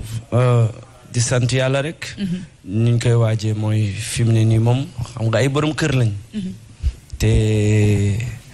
bu période bi jotee rek bopp yëpp ay tëju ren tabaski bi dafa fekk nga am soxna waaw kon fi mu ne nii ma dama may xaar ñaata xar nga war a jënd 4-5 ans waaw 5 xar waaw ah oui jàmbaar ragaluñu lool dina metti waaye dañ koy def c'est forcé tey étant borom kër période tabaski gënoon nga nekk xale boobu da nga doon xaar papa indi xar da nga doon xaar ñu indil la yére da nga doon xaar ñu indil la dàll à l'époque boo daan wàcc tabaski bi bi nga gënee nekk xale waaw loolu la ñuy ñaan yàlla nag parce que tamit ku ne bëgg nga màgg comme yàlla def na màgg nañ léegi ay kilifa lañu yàlla jox ñu soxna ñu war a am ay njaboot kon loolu moo lay wane ni rek suñu borom mooy def ay mbiram nu mu ko neexee. mais daan nga sonal sa papa ci mu teel a indi xar bien sûr bu daan jënd xar dañuy kontaan boo xam ne kuy lay doon ak xar bu am téere da ngay kontaan di ñaawal sa yeneen xarit yi. xar bu am téere waaw sa yeneen xarit yi nga xam ne seen papa yi jëndaguñu xar da nga leen di ñaawal sama papa jënd na xar. an sa xaru papa. ndeysaan bu ko defee tamit xam nga yooyu yëpp daan na am. mais yàlla na ñëpp am xar. man sama papa bu indiwaan xar te xar bi amul téere dañ koy wax na ko delloo. parce que il faut xar bi am téere ci la ñuy xam ne xar bi rëy na. xar bi am kii bi am morceau bu xonq bi. morceau bu xonq bi. ak kii bi përëx wërëx. ak béjjën macha allah yooyu yëpp ci la bokk ay critères la yoo xam ne xale yi dañ koy xool ci xar dañu ñëw di wax papaay diw xaram nii la mel papaay diw indi na xar bi tey à part yi nga xamee yaa ngi koy préparé dégg naa yaa ngi studio di am yenn yooyu togg bi nga jógee Sorano ak Grand Théâtre yàggul yaa ngi préparé waat leneen ci Sorano dégg naa. waaw dama am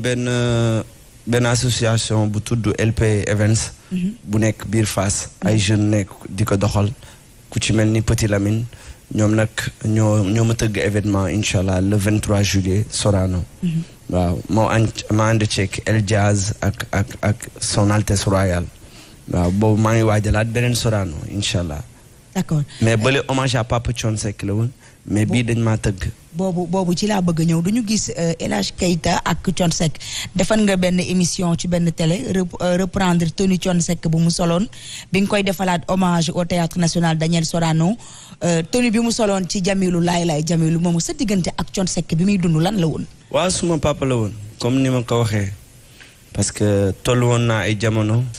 aw ma woon fu ma joué. Medina nekk sama base. ma joué daanaka ma ravagé. boîte de nuit ak dégg naa woykatu Medina bi yaa leen dégg daanaka baar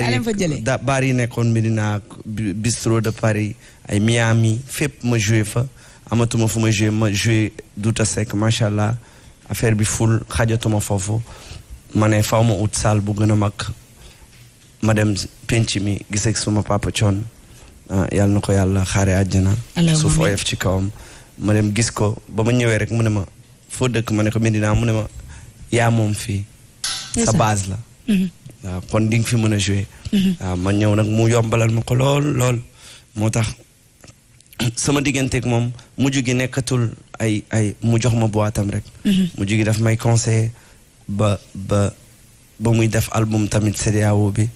mu wooma ci man moom ñu def morceau yu bari def naa moom ay morceau salsa ak def naa morceau yu bari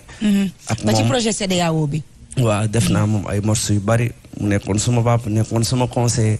maa ngi moom fi ñu jaar rek loolu laa continuer rek waaw bàyyiwuma ba mu dëddu àdduna ma def loolu déedéet dama fa daan dem di ko nemmeeku di gisanteeg moom waaw di dégganteeg moom El Hadj Keita bi man lañuy xeebeet ndeysaan yow yaa ma jox penc mi yow yaa ma jox penc mi bi ma gaañi xeebeet yow yaa ma jox penc mi yow yaa ma jox penc mi aar nga ma ba Fatima mariasi waaw parce que way boobu moo ko wayoon way ci Mam Boy man ma jëlaat reprendre ko way ko ci waaw macha allah hommage bi ñu ko defaloon Sorano moom lañ ñuy wan nii seen tenue bi nga xamee ni moom nga reprendre woon ba rendre ko ci hommage dañu koy ñaanal yal na yàlla xaare ko àjjana. El Hadj nga nekk porteur de voix biir Médina mu bari ay leader politique ñii di xëcc fii ñii jëm fee xam naa sûrement ku ne bëgg na nga féete ci moom noo koy dunde waaw foofu dinaa ci laal tuuti comme sànq fi ngeen ma dugaloon xam nga maîtriser wu ma ko mais fii maîtriser ko mais fii maîtriser naa ko parce que sama fief la parce que j'habite là-bas ba pare fa laa dëkk Médina laa juddoo Médina laa yaroo man awma lu dul sama musique man musique rek laa am xale laa ku ma jàppale si sama musique rek ma jàppale la man sama musique laa am sama musique laa fonk parce que moo tax tey ñu xam ma à travers ma voix waa Médina bëgg ma dooleel ma di ma dooleel ku ma jàppale ci sama musique ma jàppale la ba pare Cheikh Ahmed Tidiane Ba suma papa mu yëkkati moom ngay jàppale ndax ba ki dem gis naa la ci concert bi mu yëkkati sono bu mag jox ma ne ma liggéeyal Messi kon Messi ngay jàppale loolu amul sax werante ñoom Bamba Fall ak ñoom Seydou Gueye yàlla na leen yàlla defal jàmm ñoom ñëpp mais Cheikh Ahmed Tidiane Ba mi ma jël yëkkati matériel bu mag jox ma ne ma liggéeyal moom laay àndal yàlla na ko yàlla may ndam moom nga àndal merci waaw sama musique laa am sama baat rek laa am awma leneen Fatmata ragal féete day xañ a wërsëg et wane na ko fii et ñu koy encouragé bu baax parce que également c'est quelqu'un boo xamante ne mu ngi def lu am solo ci musique sénégalaise bi macha allah gis nañ fi mu jógee ak aujourd'hui fi mu yegsi et macha allah félicitations et bon vent aussi. Alors Fatima Diop je rappelle moom journaliste la mais dafa farlu bu baax a baax voilà c'est Miss Culture ci côté culture donc c'est bien nga def seede yooyu yëpp. Peut-être bàyyi la nga wéyal Alima wala da ngeen ñuy mayaat beneen morceau wala da ngeen di wéyal waxtaan bi. ça dépend boo bëggee mu may la mayonnaise bu mu la laal. c'est comme tu veux. mayonnaise bi bu mu la laal. boobu moom neex na ma torop. Bin Fall. donc te dafa neex sama benn cousine Binette. déjà Fatima neen dafa namm fiiriir léegi El Hadj nañu mayaat Bin Fall ñu ñëwaat ci waxtaan bi soo ko eggali ak balaa ñuy tëj voilà donc Bin Fall.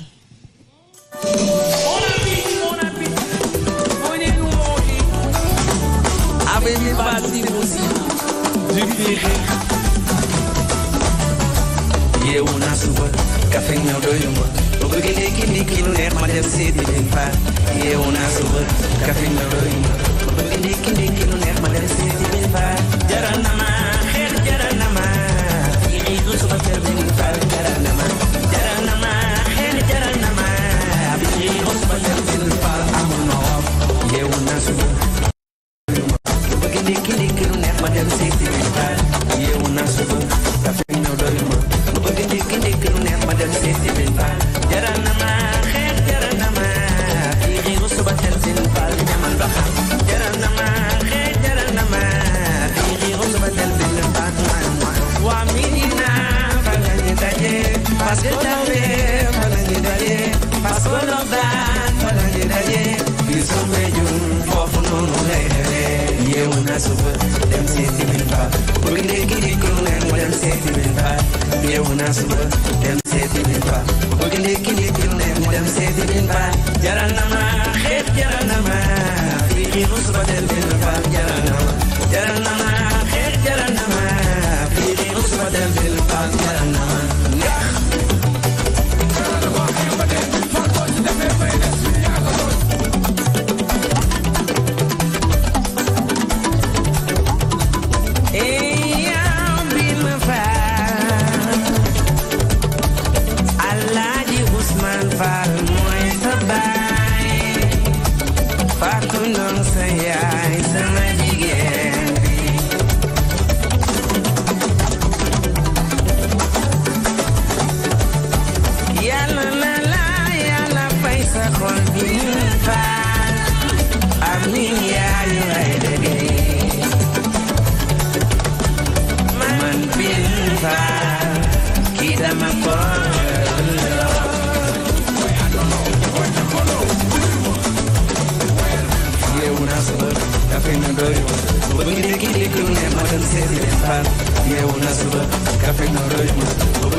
yeewu naa suba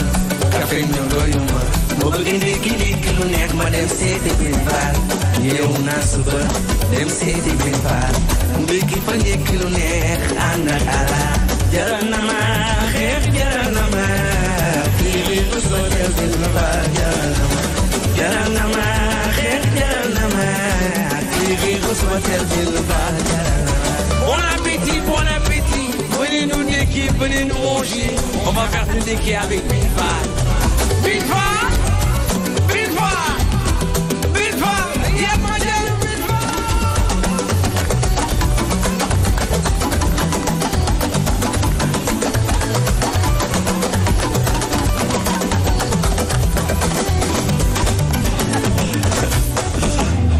la piscine. Nene. bin Fall bi nga doon laajee gi nii. mayonnaise bi mbaa jegewu la. non mayonnaise bi jegewu ma mayonnaise bi bu mu ma jegee. El Hadj ah.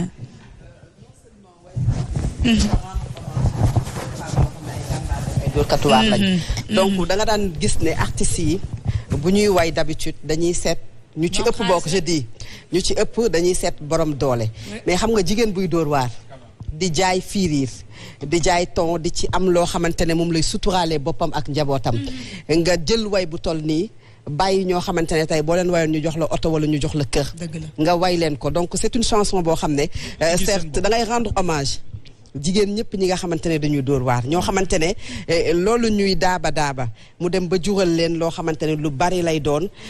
parce que xeebuñu ko woon ñoom nga sargaal ba pare way bi neex parce que ñi ngi ko way ay jàmbaar lañu donc man loolu laa ci téye et que way bu ma neex la vraiment way bu ma neex la et merci de leur rendre hommage parce que ay jàmbaar lañu vraiment. xam naa sûrement loolu moo def succès way bi bett na la. waaw daf ma bett na ma nag moo ëpp succès si sama son yi. macha allah waaw. parce que avant nga koy génne way vidéo bi nga ci njëkk a génne yaa ngi toog sa oto di ko fowee. waaw bi nga ko génnee mu am succès. ci nga am xalaat boobu man ak baxaw la mais premier jour bi ma njëkk def vidéo bi ci Bin Fall laa ko defee. premier vidéo bi ma def noonu. moom laa ko defee ma toog mu toog nii. ma naan ko Bin Fall est-ce que mën naa am salade. mu def salade ne ma may la salade ma ne ko Bin Fall est-ce que mën naa am kaani piment. mu def kaani. naan ma waay bul ma sonal. ci vidéo bi sax yaa ngi dégg baatam. muy une femme battante macha allah di xëy fajar. di yeewu di daan dooleem. te yàgg naa fa dem nag di jël fiiriram te du ma ko fay. ndeysaan fi mu ne nii fay naa ko ba wis ko. macha allah dama ko fay ba wis ko macha allah. bëggaloon nga ko cantine ba maa sotti na. non maanaam cantine bi parce que fi ñu ko waroon defee dégg naa buñ ko defee foofu dañ koy yëkkati. ok je sais pas. mais ñi ngi jéem a xool nu ñuy amee beneen place ci Russie bi chez Bin Fall loolu par force la. day am continuité incha allah. incha allah waaw. Nene. Fatmata Miss Culture. macha allah mu nekk son boo xamante ne gis naa même TikTok da ngay gis ñu bëri dañ ko doon di utiliser parce que généralement da ngay gis artistes yu bëri dañuy def ay son yoo xamante ne pour ñu mën ko defee ay snap ak ay TikTok yooyu pour mu gën a am buzz mais bokk na ci son yoo xamante ne ci TikTok bi dañu koy utiliser bu baax a baax et nouvelle tendance bi ci artistes yi gis naa ne loolu mu ngi ciy dox aussi bu baax. voilà El Hadj Keita dafa mel ni artistes yëpp ngay déglu ci sa ay way defe naa ba ci Bin Fall bi dañuy parfois ñu ne son wu Assane Ndiaye la El Hadj Keita jël dëpp ko way ci lii suba ñu ne son wu Youssou Ndour la El Hadj Keita dëpp mélodie yi way ci lii. mais var bi rek. var bi. waaw fi ma naan. chéri waa chéri yee chéri. bu fekkee ma la tooñ baal ma. loolu Papa Youssou Ndour moo ko way. mais mélodie bi laa jël. dëpp ko xaaliso bajo tasaare na dunya maala loolu laa jël. ba pare ma jëlaat beneen mélodie boo xam ni Mouhamadou Lamine Mayga moo ko doon way. suba ba wisulaay oh waaw suba ba wisulaay waaw ni rëccu dafay wees suba ba wisulaay ma ne man oh papa oh mama ni leen ko mu baal ma man sonn naa te jaaxle naa bëggee la may jooyloo. mais am na beneen bu ñu waxoon tam ci Assane Ndiaye. xaw ma boo dëpp mooy. yow Baba Ndiaye Alaaji Omar Ndiaye mooy sa baay. man ma ne. yow Bin Fall Alaaji Ousmane Fall mooy sa baay. mais ñoom nan lañ koy gisee. non mais mélodie parce que ce n'est pas difficile de copier le plus dur c'est de créer chaque jour moo ko maanaam mën nañu jël si suñuy bagaasu papa yeeg suñu bagaasu nijaay yeeg suñu bagaasu grand yi. mais mélodie yi la ñuy jël mais bu ñu jël paroles yi parce que trop copier c'est pas bon. man moom bëgguma di copier lu bari mais damay jël mélodie yi rek. jël samay paroles def ko ci waaw. macha allah c'est important waaw. mbëru penc am na waaye moom dafa mel ni waykatu penc la ndax Médina jox nañ la bopp sa relation ak waa Médina parce que El Hadj Keita saa yuy génn Médina dañ koy dar El Hadj Keita lu mu xew la Médina dar ko aujourd'hui relation boobu fan la jógee ak fi mu toll tey. taalibe rek taalibe rester humble doon taalibe am ak nit jàmm bu lu waay xewle muy naqar muy bànneex dañuy gis El Hadj Keita ba ci anniversaire u xale sax boo ma ko invité bu ma amee jot damay dem bu ma amul jot sax dinaa leen defal vidéo waaw parce que fa nga dëkk mënoo leen jaay dara foofu laa juddoo foofu laa yaroo te ba léegi maa ngi biir Médina boobu ba léegi génnuma Médina kon awma lu dul waa Médina ñoo ma dooleel ñoo tax ñu xam ma Médina ma force waaw c'est ça taalibe rek humble. Mohamed looloo tax penc mi xam nga à part Wally Seck benn artiste Sénégal musul feesal penc mi moom rek moo koy feesal xam naa li mu nekk waykatu penc moo tax penc yi ci Médina dafa bari te gaa ñi dooleel ko gis naa fan yi nga reprendre tam beneen son wu Titi ba gis naa sax moom mu publier ko. waaw parce que ñun tamit xam nga ñëpp la ñuy déglu. ba pare ñooñu dañu marqué seen empreinte. waaw te Sénégal benn bopp la kenn mënu ko xar ñaar. ñun ñoo bokk ndey ñoo bokk baay ku ci nekk war nga mën a jël sax sa benn parolu morom dugal ko ci say morceau pour sunuy fans yi. parce que artistes yi amuñu problème mais fans yi non amuñu problème. non fans yi la yow man El Hadj Keita moom dégg naa benn xarit la am ci artistes yi muy Tarba Mbaye. non pourtant ñëpp xoola non Tarba man ak moom. yow Sidi Diop ay xarit la. naa Mouhamed ñëpp samay xarit la. Sidi Diop du ngeen ay xarit dégg non sama gain la sama waay la. Ibro Naajo ay xarit ngeen. man universel la taalibe Serigne Touba la. dégg naa yaa Sidi bu ngeen laale ku tedd gi def na man awma problème ak kenn musuma am ab problème ak kenn bañ na ko ba artistes yu bari bu ma amoon ak ñoom problème Sidi wala Tarba wala Naajo bu ma amoon ak ñoom problème duñu jouer Sarba ndax Médina may borom kon moo lay won ne amuñu problème dégg nga moo lay won ne amuñu problème waaw noonu la demee waaw loolu suñu borom def na man taalibe laa te ñëpp laa yéene jàmm te ñoom ñëpp xam nañ ni jàmm laa leen yéene moo tax dañ ma ko yéene par force c'est automatique. yi ngay reprendre mën nañ xaar un jour nga reprendre benn son aussi di Diop Ibro Naajo. bien sûr ñi nga bokkoo génération. bien sûr parce que ñun ñoo bokk ndey ñoo bokk baay te xamante nañu suñu biir nee naa la artistes yi ñëpp ay xarit lañ mais fans yi par yenn saa yi ñooy xaw a xajamal affaire yi indi bruit yokk coow li mais fans yi la rek non fans yi la ñoom ñii la ñemente wuñu dañoo ragalante xam ma def yëfu na fi jéey tuuti quoi ñoom dañoo ragalante ne heure bi jeex na wala des na. heure bi de jeex na. Alima voilà tàggatoo moo ci des. El Hadj dañ koy gërëm moom bu baax ndax moom dafa bokk ci kër gi. yàggul dara def nañu benn mbeeraay émission bu mag macha allah mu wane ci beneen talent sikkar boo xamante ni nii gis naa xale yi dagg ko di ko dugal TikTok taalibe Serigne Bamba yi ak Serigne Modou Kara dagg ko di ko dugal TikTok donc dañ lay ñaanal baat bu wér muy xale boo xam ne bu am talent boo xamante ni macha allah couleur yëpp boo ko ci dégloo baatam daf ciy tegu di gërëm aussi itam bu baax a baax biram bi nga xam ni moom mooy manager macha allah saa ñu ko soxlaa daf ñu koy yombalal El Hadj Keita kontaan nañu. Alima dig daje kañ. ci tabaski bi yow saa yoo ko bëggee yow moom bu ñu doon nelaw sax boo ñu yeewee sax dañuy yeewu sëlmu duñ sax sangu comme bin Fall li ñu ko defee clip bi duñ sax sangu dañuy ñëw rek daw ndax dangaa participer dangaa jàpp ci carrière El Hadj Keita dangaa baax ndax chaque ngoon mu ñuy déglu Alima moom dina teg El Hadj Keita amoo morom ba sir ma jigéen boor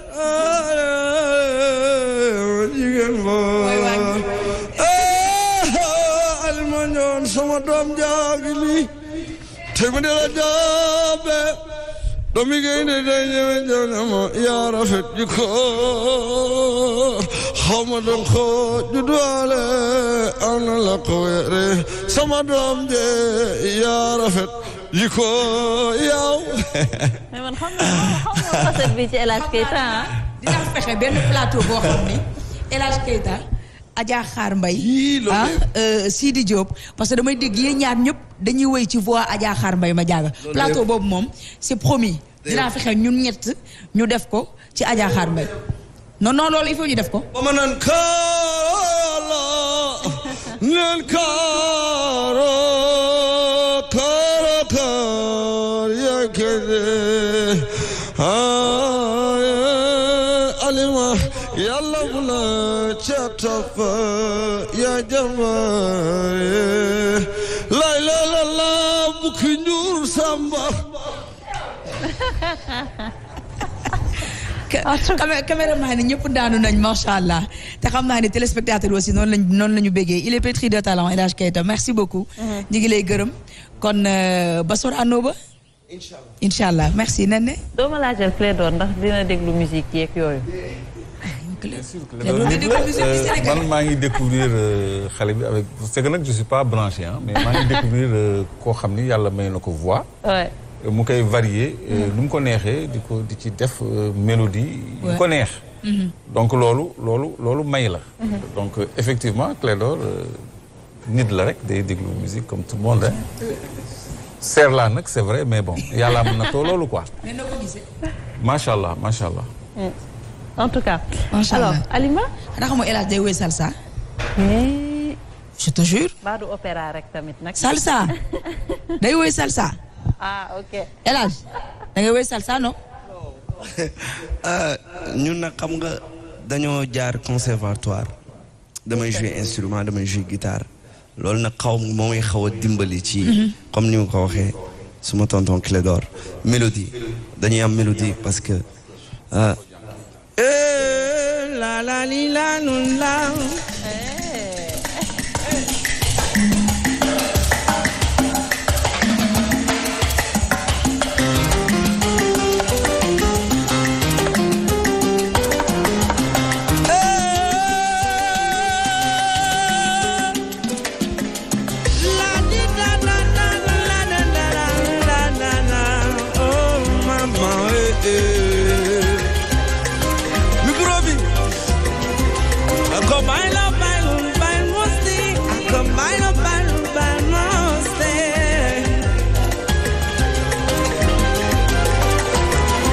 aduna ko mele jeri dunia ko mele meri lo te isa peje alima yalla no aduna ko mele jeri dunia ko mele meri oh la la li la la la li la la la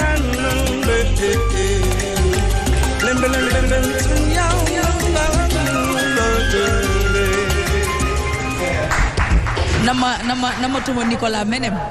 ah oui namatuma Nicolas Menem macha allah merci beaucoup encore une fois jërëjëf El Hadj très bien alors di leen remercier yéen tamit chers téléspectateurs di leen fàttali rek ne que programme yi ñu ngi ñëw maa ngi leen koy rappeler défilé dina am avec les tailleurs dinañ ci ànd ak tailleurs yi yeneen rubrique ñu ngi leen di xaar parce que Fatima Diop mi toog xam naa dina fi indi chaque jour benn gan xool un peu comment évoluent les chiffres en Fatima ci marché wala ma bàyyi la très rapidement nga présenter ce rubrique. bon je pense que comme ni nga ko waxee rek incha allah chaque jour dinañ jéem a indi kenn koo xamante ne dina yëngu ci lépp lu jëm ci wàllu tabaski bi ñu xool ci chiffres yi mais également tolluwaayu xar yi comme ni ñu koy gisee soit ñu indil fii ki nga xamante ne moo di ministre bi wala ñi nga xamante ne ñoo ŋànk secteur boobu ñu daal di ñuy yaatalal li nga xamante ne moom moo jëm ci wàccaayu tabaski bi incha allah dinañ ko amal chaque jour Ndeye Aïcha ak mbokk téléspectateurs yi yëpp ñu jox leen li nga xamante ne tey jii moom la ñu bëgg a gis moom la ñu bëgg a découvrir parce que nag tabaski ku ko wax xam na ne bëri na ay enjeux yu nekk ci biir et nit ñi dinañ soxla xam lan la ñuy def ak naka lañ ko war a mën a defee incha allah. yi ngay indi ndox mi na ci bokk de ndox mi na ci bokk réew mi kenn amul ndox robinet yëpp a tëj. surtout ça surtout ça surtout ça di am ndox yi na ci bokk ñun fi ñu dëkk dañuy toog 3 jours du ñu am ndox wala 4 jours gis nga te dañuy fay ndox te bu facture ñëwee mu cher loolu aussi xam naa ne beneen kii cas la boo xamante ne dinañ ko def mën nañ fee bàyyi SD den woo amuñ benn njëriñ beneen cas bu ñu war a étudier ngi noonu très bien xam naa dinañ ci ñëwaat incha allah nee naa incha allah Fatou Abdou c'est de la communication. C'était fun en tout cas neex na El Hadj Keita ñu ngi lay remercier bu baax a baax waaye neex na di remercier également Clédor Sène comme ni nga ko waxee tous les soirs dinañ fi am invité actualité ñëw ak moom ci li nga xam ne moom mooy actualité bi et la seconde partie mu nekk peut-être une partie fun comme ni ñu ko gisee gis naa sa fecc ci yow Néné gis naa fecc ci Fatmata Diop Alima moom may formé di ma jàngal. da ngaa aay nag. je suis tout le temps à la rajo mu may jàngal je suis derrière elle ak Mbaye Seck. Mbaye Seck mënul dara Mouhamed Diop moom tàccu la fi nekk ak yëngal mbagg moom it Alaaji Mor Mbaye moom it dafa aay de toute façon ñi ngi jaajëfal tous les téléspectateurs de la Sen TV. Mohamed Lambo 2 galons. nee merci Néné Fatou Abdou xeer yi dal na Néné di remercier suñu ay gan rek vraiment Clédor déglu nañu ko sénégalais yi dégg nañu ko également naka noonu El Hadj moom ni ko Alima waxee ci kër gi la bokk donc saa yu fi ñëwee macha allah day mel ni ci kër gi la bokk te ci kër gi sax la bokk foofu donc neexal na itam guddi gi yaakaar naa ne téléspectateurs yi ñoom itam. dund nañu ak ñun ci mbégte bi nga xam te amee nañu ko ci ngoon si alors certainement demain à demain inchallah alors yeneen surprise ñu ngi leen di xaar suba di remercier Clédor encore une fois di remercier la Keita bu baax a baax yéen itamit di leen jaajëfal di remercier waa Wave waa Expresso bi leen indil réseau 4G ak Senwave di fàttali ren ak Wave dina dem suba Louga foofu la nar a nekk donc yéen ñi waa Louga daw leen gaaw récupérer seen ticket tombola comme ça le 17 ngeen mën a bokk ci gagnant yi di rappeler rek ne que 200 600 ñoom ñoo leen di woo waaw 200 600 ñoom ñoo leen di woo pour wax leen yéen ñi gagné di rappeler rek ne que Wave facilite la vie yéen moom seen xaalis comme ils le disent parce que frais d'envoi yi 1% la Alima donc c'est très intéressant sa xaalis dépôt beeg retrait bi doo fay mooy transfert bi gën sa xaalis yaa ko moom 1% sooy fay facture ay yoon sooy fay facture doo ci dépenser dara doo ci fay dara sa montant facture rek ngay fay doo am pourcentage doo am dara frais yi 1% encore une fois donc di leen jaajëfal bu baax a baax donc chaque jour dinañ ànd ak ay gagnant ci internet bi lañ koy jëlee ci réseaux sociaux yi donc continuer leen di partager di woote aussi 88 628 89 90 ngeen mën a gagner ay xar également ci tabaski bi di ngeen ko soxla ay tissus entre autres yëpp ci lay bokk di remercier Gora Création au 77 328 75 25 nekk ci marché Zinc Gora Création di ko jaajëfal bu baax a baax pour cette tenue tout en jaune bleu tey daf ma fàttali PDS di leen remercier chers téléspectateurs. voilà Baye Modou Kane Masata ak Massayer Ndak moo jaar ci tenue bi moom mu ngi Cambérène 2 ak Massalikul Jinaan numéro téléphone am 77 218 0009. alors ëttu lamb mu ngi ñëw léegi juste après GP di leen jox rendez-vous demain à partir de 22h chers téléspectateurs. yónnee xaalis warul a jafe ñun waa Senwave neneen lañ koy defee mën nga yónnee xaalis say soppi si lu gaaw foo munti nekk te doo fay dara waaw tànnal lii gën a yombal sa àddina si lu amul benn sikki saka wala xel ñaar yónneel xaalis si lu gaaw wóor te doo si fay dara téléchargeel application Senwave ngir yónnee xaalis bu jóge bitim réew dina la may €5 si sa transfert bu njëkk ak code bi di diaspora ànd si ak suñu partenaire bi di UBA. Avec Expresso, vivez l'expérience 4G.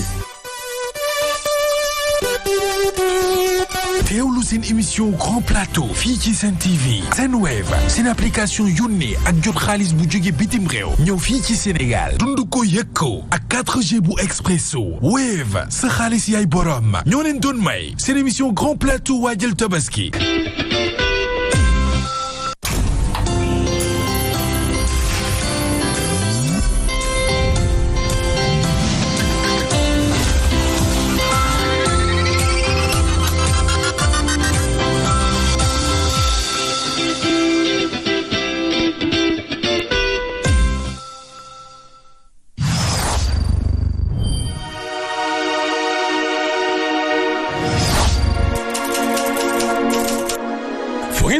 nekk si àdduna si suuf mbaa ci jaww ji ànd leen ak seen groupe de presse leader D-Média téléchargez l'application D-Média si Play Store wala Apple Store ngir wéy di déglu ak seetaan seen émission en direct en VOD si Zik FM wala Sen TV taamu leen sunu page YouTube lire seen journal Tribune ak seen site d'information actunet.net D-Média dafa bokk si yéen D-Média sunu yëf.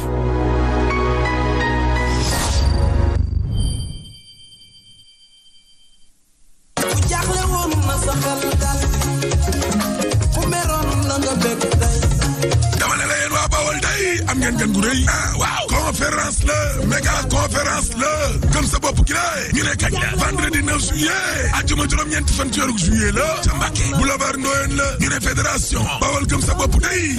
mooy dalal nag président Bougane Gueye Dany vendredi 9 juillet la de bu ñetti waxtu jotee 15 heures ca Mbacké ca boulevard Ndoyeen tey li la responsable mouvement gëm sa bopp ya nekk ca biir Bawol googee yëpp moo xam Bambey la nangal ma Sadio Daaru Muti Kayal ñu ne woo leen nag ci ndaje mu mag moomee méga conférence la bu gëm sa bopp ak président Bougane Gueye Dany yaakaaru 2024 ngir un Sénégal nouveau ay waay dikk leen àjjuma 9 juillet ca boulevard Ndoyeen ca Mbacké ak fédération Bawol gëm sa bopp képp koo xam ne nag bëgg nga caa am lu gën a leer wool Ibrahima Gueye superviseur ci 77 633 16 03 Bawol nag am ngeen gan.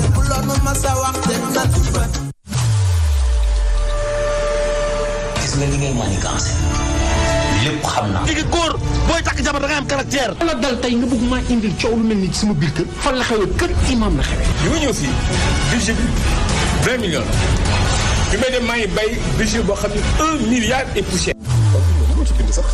6M mooy Marietou M Mar M Marietou. laa bëgg a takkal ñaareel. xam nga lu mu doon sa bàjjen batoxu xam nga lu ma ko dara. yaayam jox ko suppu kanja boobu tey moo ko yóbbu àllaaxira